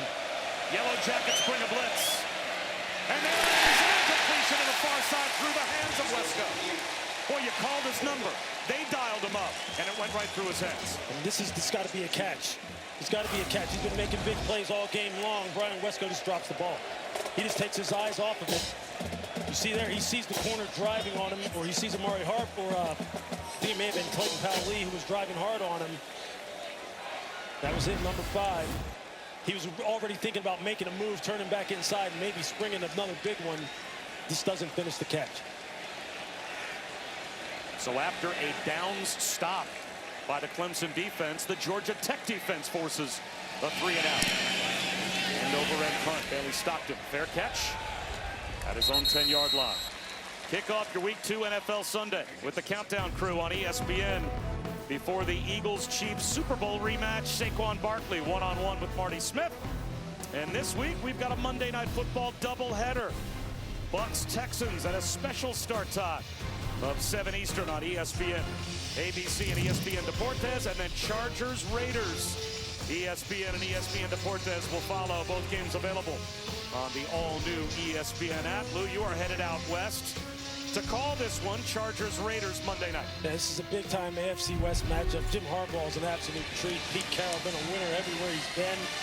When you hear that Monday night music, man, you just get goosebumps. You know it's a big-time stage. That'll be a big-time game. Haynes King, straight quarterback run for a yard. And this will take us inside of 1 minute remaining in the 3rd quarter. Tackle made by DeMonte Capehart.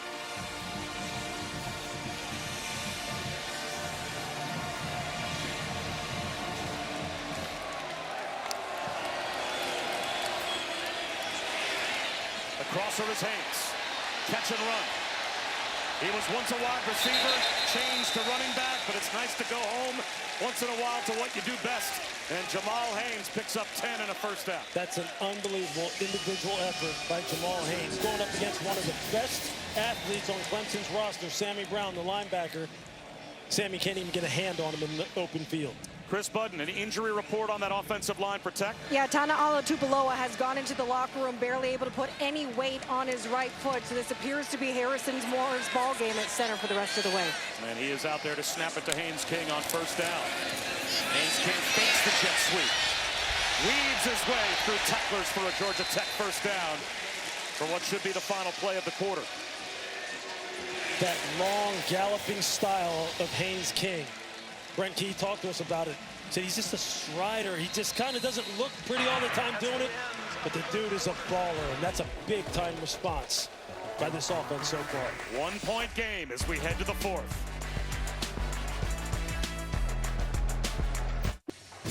Coach, what is most important for your offense on this drive to come away with points?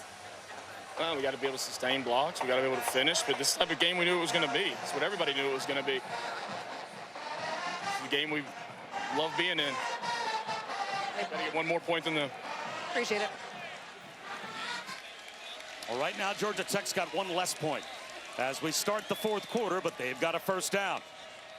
And they'll run it with Jamal Haynes, and he may have picked up a yard, as Haynes King is now in the top 5 in passing yards all time at Georgia Tech. But it's the ground game that they lean on, Lewis, more than anything.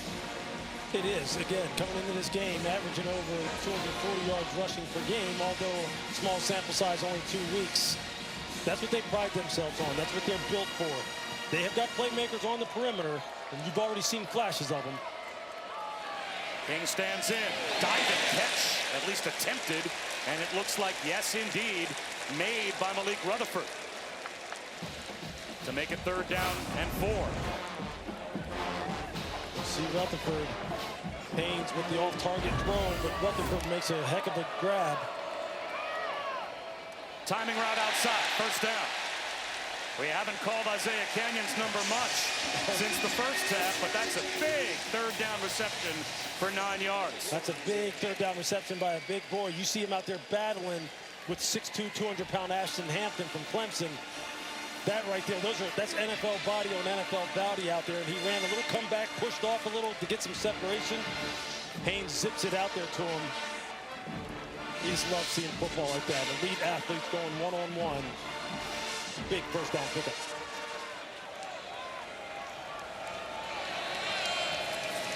The toss to Haynes. Stretched to the sideline by Ronan Hannafin, who made the stop. When Ronan Hannafin was a kid, his dad, who was a quarterback back in the day at BU, he and his brother used to tackle his dad. His dad had the hurricane scale, right on a 1 to 5 scale. He had a lot of 5s, his dad said. It's a swing pass. Haynes breaks a tackle. Jamal Haynes, first down and more.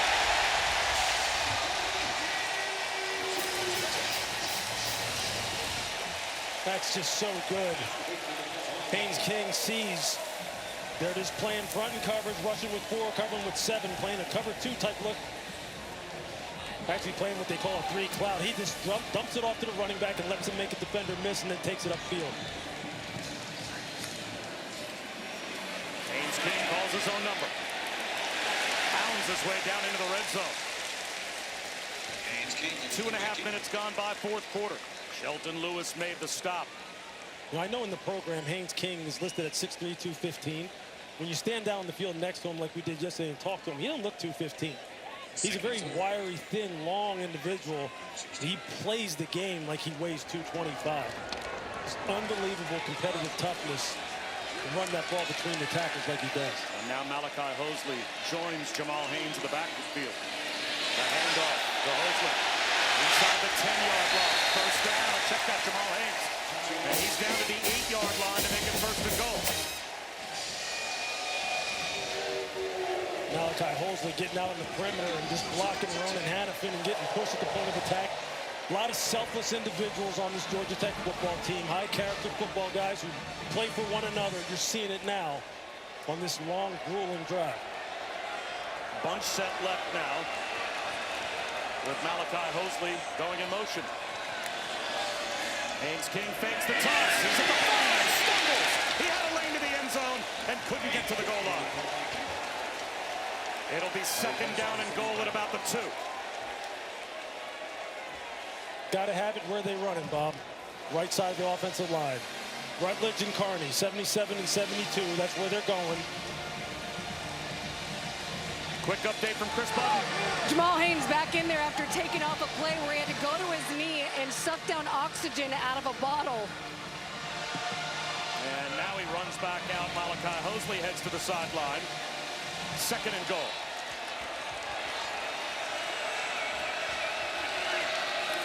Jamal Haynes takes the handoff, gets a push. He's to about the 1.5-yard line, where it will be third down and goal. They just run the same plays and just dress them up over and over in a different way. Power, counter, quarterback power, jet sweeps, quarterback draw, power, counter. They just run the same things over and over. Just what Brent Key loves. Haynes out, Hosley in to the left of Haynes King. In the shotgun, third and goal. Haynes King following his running back. Haynes is ready to go for a Georgia Tech touchdown. He ran over Ricardo Jones.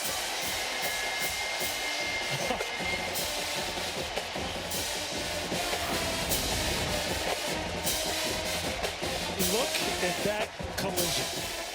That's a quarterback against the safety. As a former safety, that's the last thing you want to happen to you. And now with a 5-point lead, as you would expect, it's go for dose time. Brought to you by Dos Equis. So Georgia Tech will go for 2 as they will try and stretch the lead to a full 7. A 13-play, 90-yard touchdown drive that took over 6 minutes off the clock. End around. It's the Philly special for the 2-point play. Dean Patterson catches it. And Malik Rutherford tossed it.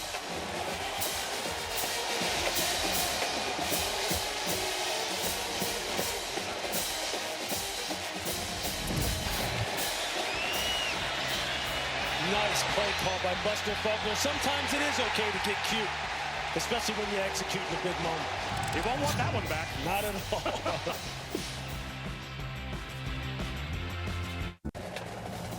Georgia Tech once had a 13-point lead, only to see Clemson score back-to-back touchdowns to end the half. And then in the third quarter, Clemson was up by 1. Now an 8-point trip for the Yellow Jackets. And they lead by 7. What a game between Clemson and Georgia Tech. 10 minutes to go. All right, Lewis, let's go back. Take a look at a well-designed 2-point play. Yeah, it's perfect. Look, you're going to get flow this way. Everybody's blocking here. You're going to get Haynes King just flip the ball to Eric Rivers, and then you're going to see a nice little sail route on the edge by Dean Patterson. You see the flow going left. Haynes flips the ball to Eric Rivers. He draws up support on the edge. People think he's going to run it in, and he just tosses a nice soft touch pass to Dean Patterson, executed to perfection. And Patterson got out of a stumble. He almost threw the timing of that play off by losing his footing. A jet sweep to Tyler Brown gets this drive started for Clemson with the first down. So now the Tigers will try and answer. Under 10 minutes to go. This is what football's all about. It's about counter-punting. Can you come back and deliver a blow if you're Clemson now offensively? Can Cade Klubnik lead his team down the field? Can Brian Wesco make a big play? And if you're Georgia Tech, how do you slow this down now and get off the field?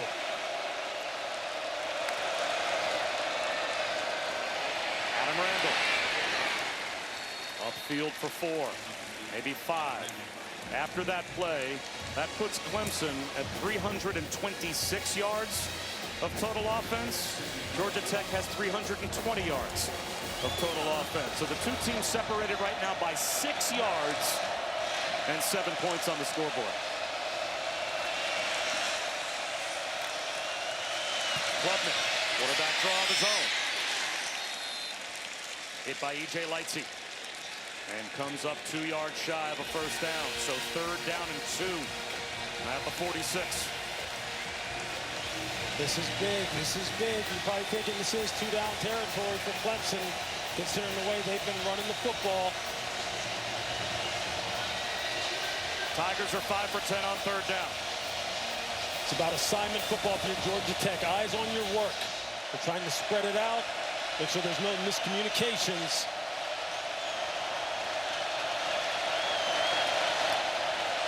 Klubnik to throw. He'll run it up the middle, no one home. He's loose. And that's a nice open field one-on-one tackle by Clayton Powell-Lee. Or it might have been another 20-25 yards for Klubnik. It sure was. This opens up perfectly. You see they're in man-to-man coverage.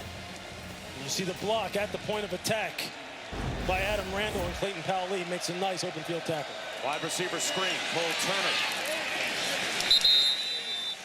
Down to the 36-yard line of Georgia Tech. He's got 5. See Clemson cool, calm, and collected. Just methodically trying to march the ball down the field. This is the kind of situation where Dabo, as you see on your screen, needs to trust his quarterback. Quarterback has to deliver. Take care of the football, make clean reads. Don't put the ball in harm's way. Let your playmakers do the work.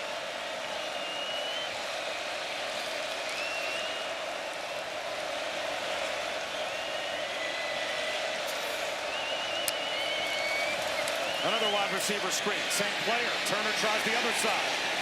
Just shy of the first down. Another tackle for Clayton Powell-Lee. And we've got an injured Yellow Jacket. And actually, they reached the ball out. I think there's a good chance Cole Turner did get the first down. Injury to a defensive player. That's Zachary Toby. The corner on the far side that's hurt.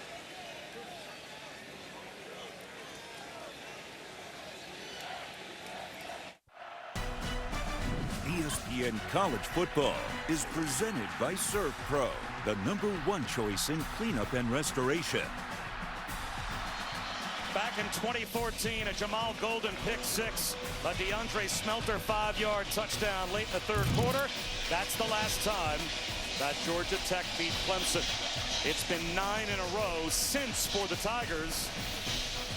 But they have 3rd down and a half yard trying to keep this drive alive. Midway through the 4th quarter, down by 7 as Georgia Tech looks to break that 9-game losing streak. Originally, they had said Cole Turner picked up the first down. Replay intervened while we were away and corrected it. 3rd down and a half yard to go. Randall empties the backfield. Klubnik. Right up the middle, has the first down and then some.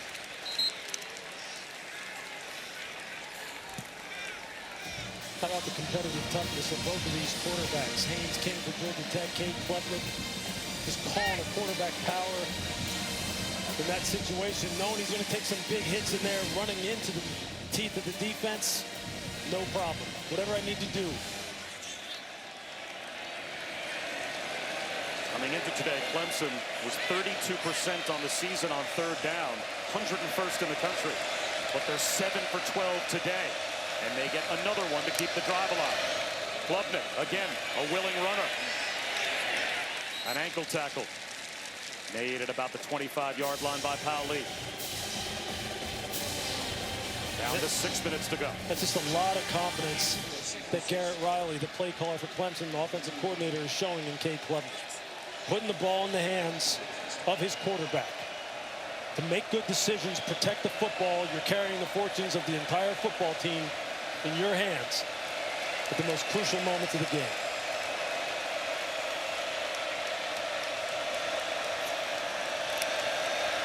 Blitz coming. Klubnik has an outlet.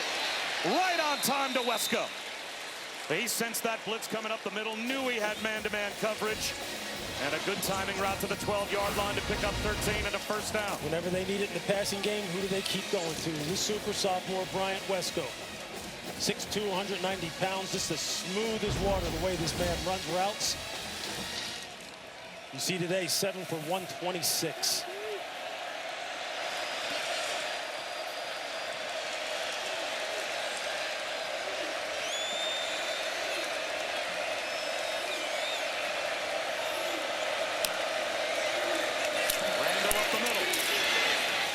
forces his way to the 5-yard line. 2nd and 3 at the 5. E.J. Lightsey made the stop, but that's a 7-yard gain.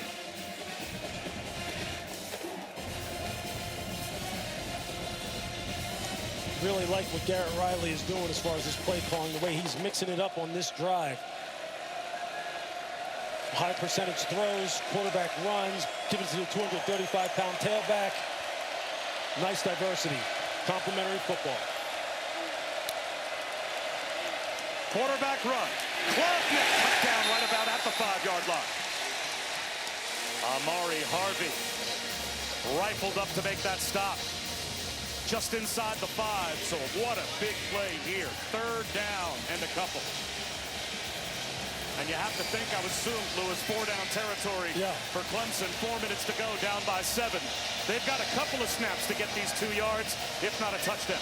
All that work you do, winter conditioning in the spring, in the summer, all those wind sprints, all those weight training sessions for both sides of the football. This is where it comes down to, and inside of 4 minutes. They've got Ian Shefflin, the 6'7" football player out there, top of your screen. He looks that way. It's a jump ball in the end zone. Flags everywhere. He couldn't hold on, but he was interfered with. Omar Daniels grabbed Shefflin. He's the red zone secret weapon. Earlier in the game, Clemson put him on the field, and it forced Brent Key into a timeout. They put him back out there and gave him a chance with a jump ball in the end zone. Pass interference. Defense number 9. The ball is placed at the 2-yard line with automatic. That's a tough cover for Omar Daniels. It sure is. Just playing basketball, literally, in the end zone, just trying to box him out and get the rebound. As a defender, really the only thing you can do against a guy that big is to play him and to try and front him, get underneath him, and play his eyes and hands and make them try and loft the football. He'll just block you out like the sun. 1st and goal at the 2 after the penalty. Klubnik rolls out, looking end zone. Back in the end zone, finds a crosser, and that's Josh Sapp. Toe tap, touchdown. Great eyes by Klubnik, looking back to his left, and we're a point after away from a tie. Timeout for an injury to a defensive player.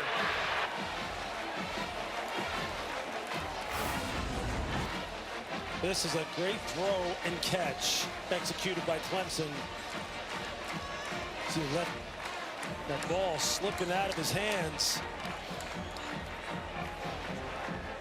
That was a scary collision back there as Clayton Powell-Lee, I'll tell you, ran right into his own man. I think Rodney Shelley. I think they're going to take a look at this. I don't know if he has control of this ball when he has his foot down. That ball looks to be coming out. There's the hands. That ball is moving right here when you look at it from the other angle. And I think you're right. The Collaborative Replay Center is going to take a look, and we can listen in.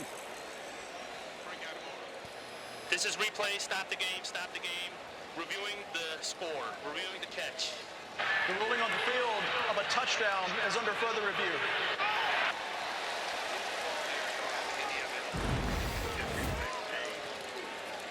Yeah, we were looking at replay. I mean, he has it through the ground, so I'm not worried about that. No. It's this action that he's fiddling with the ball. I'm looking at program A. Hey, Todd. B. Yes, hey, Adam. This is Adam. The ruling on the field is a touchdown. Yeah, I'm gonna show you 2 shots. I'm gonna show you the handheld. This is the handheld right here, and you can see he's got a body part down, but his ball is pinned against his lower leg right there with the tops of his hands. Keep going. And then he's out there, right? And then he's still fuddling with that ball. Okay, on that shot right there. And then he gets control, but he's clearly out. Do you see a loss of control with a foot in the white? I don't think he has control there. I agree with you. Go, and you can see this that we don't believe he has control at all. By the time he has control, he's out of bounds. Yeah, he's way out. Hey, take a look at high end zone real quick. High end zone, all right. Not C. Go to multi. Go to A. High end zone. Never lose the ball. Lose the ball there. Guys, I've got enough on that sideline shot to show no control, incomplete pass. I would agree. I would agree. Okay, so after further review, the pass was incomplete. It's going to be second down at the 2-yard line on the left hash. Yes, correct. Clock is good. Second and goal at the 2. Yes. Okay, thank you. Thank you. All right, thanks. I say this as someone who's called this game for about 3 hours. After That's further better review, than the anything pass I ever was said. incomplete. That game-changing call and the peek behind the curtain, going to the operations center for the ACC, and you hear everyone arrive at a collective decision that your eyes, Lewis, told you thought it was an incomplete pass. That's better than anything I do all day. Yeah, that's pretty good by the replay center. Just walking you through that, how they go through their decision-making process, what they look at for evidence. Is it clear and obvious?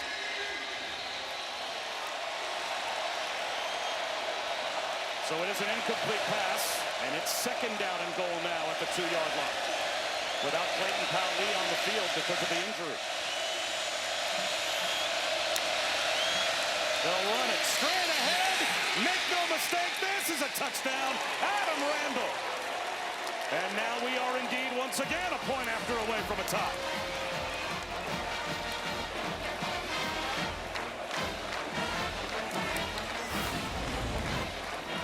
You're just going to see down blocks. You're going to get a pull. Randall just takes it north and south, right through the A-gap.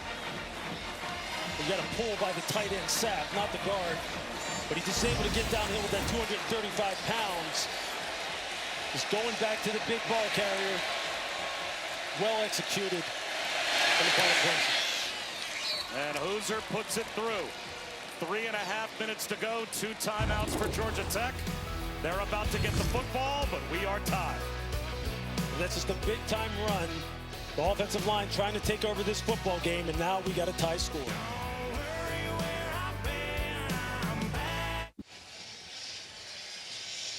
We are tied at 21 between Clemson and Georgia Tech. Haynes King had the rushing touchdown.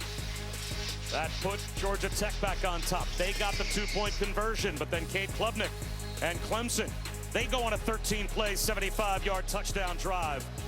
Adam Randall capped it. That's where we stand. 3:26 to go. 2 timeouts left for Georgia Tech. All 3 still in play for Clemson. Hopefully the next set of games as good as this one, Matt Barry. Saturday at college football, noon window's been good. 3:30 window is setting up to be a good one as well. Start Thomas in Tennessee. Can they beat Georgia for the first time since 2016? That'll be over on ABC. And then a game my man Louis Riddick knows well. The backyard brawl. Nico Marchiol trying to bounce back from a loss last week to Ohio. Well, Lewis, it is now in the hands of Haynes King. Yeah, this is his time. This is where he can build his legend. Throwing it, running it, just taking care of the football, see what he can get done. And he'll start with his own run and runs into a wall of purple. No gain on first down. Look, I think if you're Clemson, this defense led by defensive coordinator Tom Allen, now's the time to be on top of the details as far as the run game, reading your keys. Don't let somebody sneak behind you on the 3rd level in the secondary. Let the front do their part. Let the secondary do their job. Everyone just do your job. When you don't, that's how you lose games. Haynes King, as you can see, has been clutch. Clutch on opening night in Colorado. Slant, caught. Very close to a first down. Rutherford spins out to the 34-yard line. 3rd down and 1. And now on the far side of the field, Avion Terrell is down.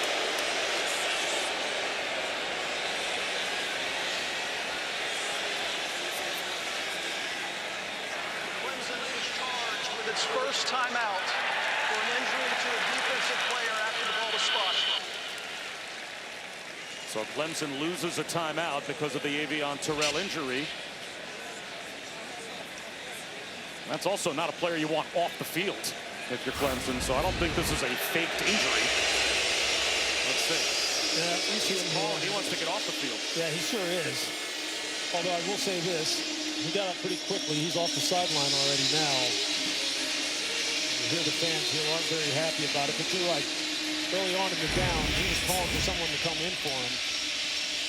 I guess he's probably thinking, if I don't go down, we're not going to have time to sub for me before they snap the ball on 3rd down and 1.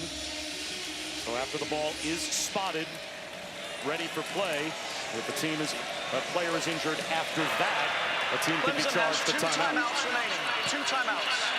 So both teams now with 2 timeouts left. Now they got Jaden Lucas in the ball game, number 10, replaces Terrell. They're going to throw the football. Do they target him? Do they try and protect him defensively, make sure they have help over the top? What's the plan? The plan is quarterback run. There goes Haynes King, 1st down and more. That's a pretty good plan. Now, if you're Georgia Tech with 2 timeouts, do you let the clock go down to the 2-minute timeout when at this point you're thinking field goal range? It looks like they might. And they're not in a hurry. You see the coaching staff telling them to just let the game clock wind down. Aiden Burr's career long last year against Virginia Tech, a 51-yarder. So if they can get to the 35-yard line or so, they feel like they are within Aiden Burr's range. Georgia Tech will try and do just that when we come back with 2 minutes to go.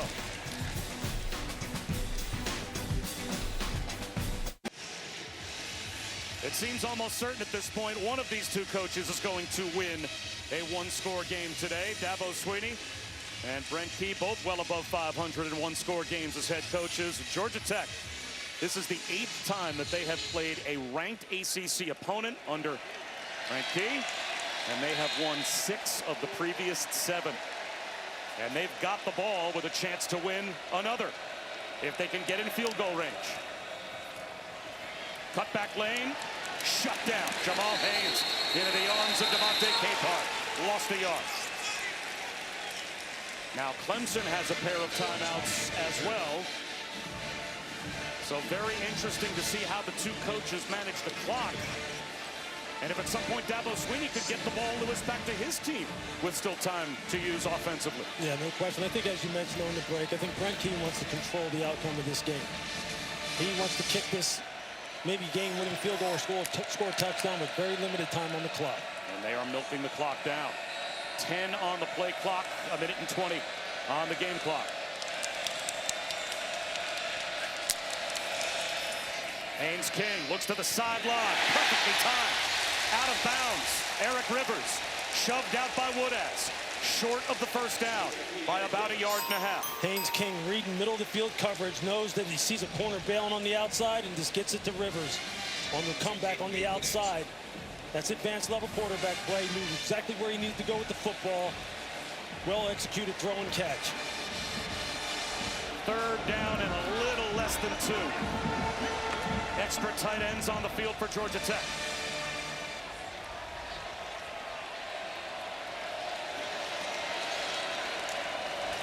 Haynes King, keeper, spins, 1st down.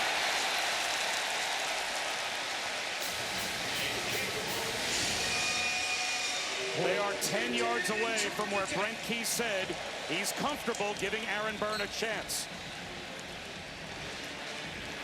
Continuing to lean on the right side of this offensive line when they got to have it and they're going to run it. Quick passing game when they want to throw it.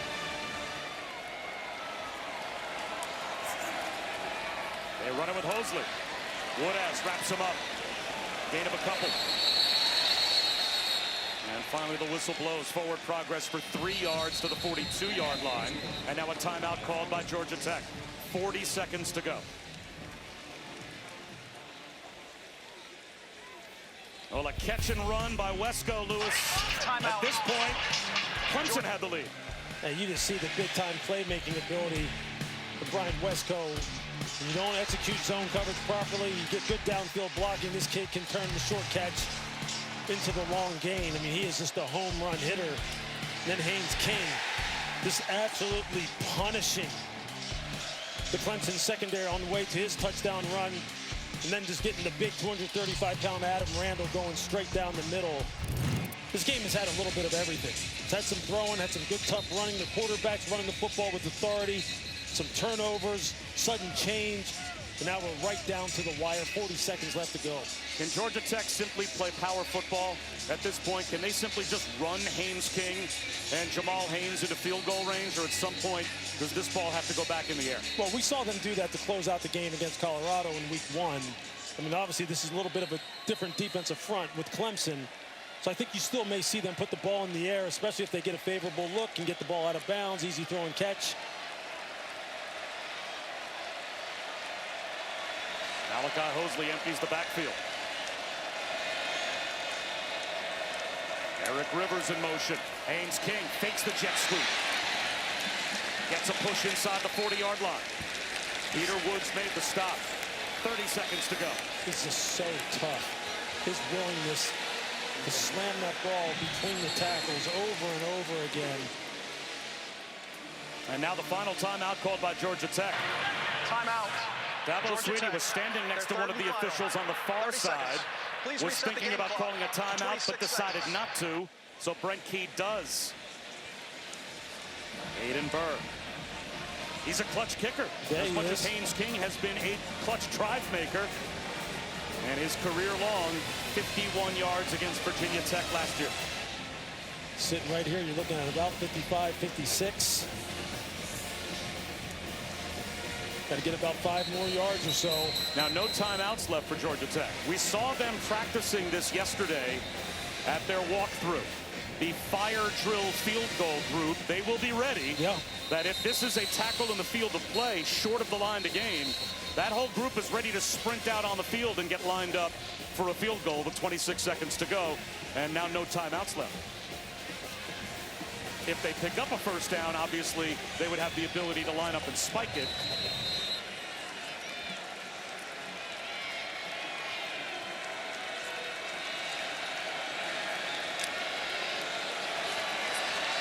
Third down and 4.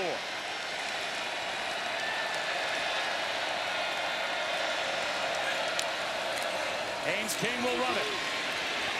He'll be short of the first down. Driven back after a gain of only a couple, and here comes the fire drill. They will line Aiden Burr up to try and win the game. Down to 10 seconds to go. His career-long 51, this from 55. The snap is off. It is on the way. It's got the distance. Georgia Tech wins.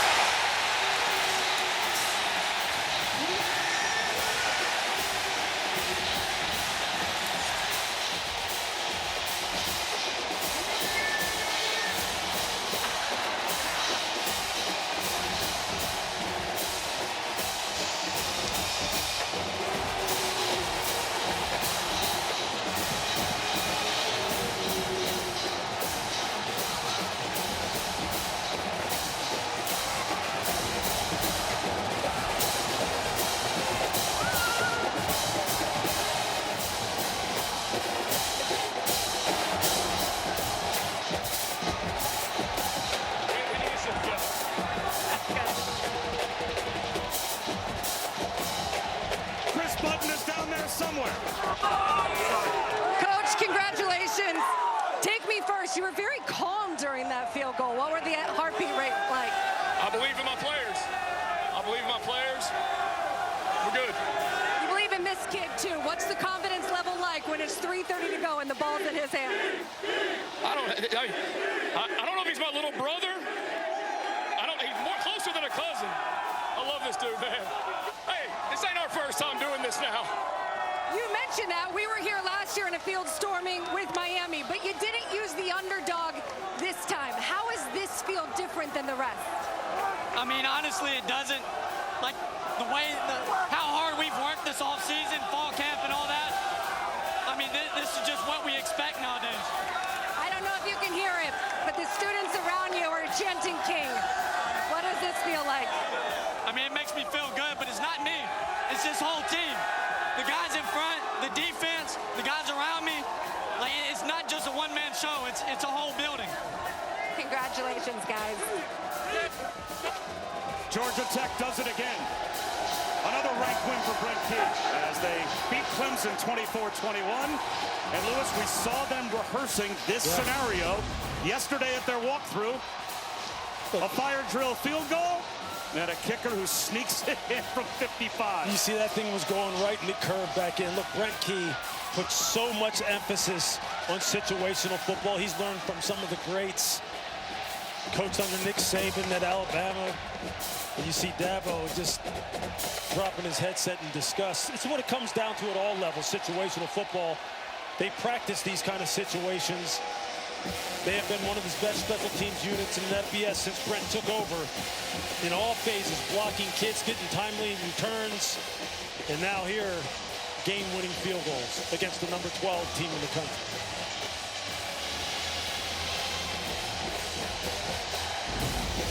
The whiteout has left the stands here at Bobby Dodd, and the whiteout is now on the field.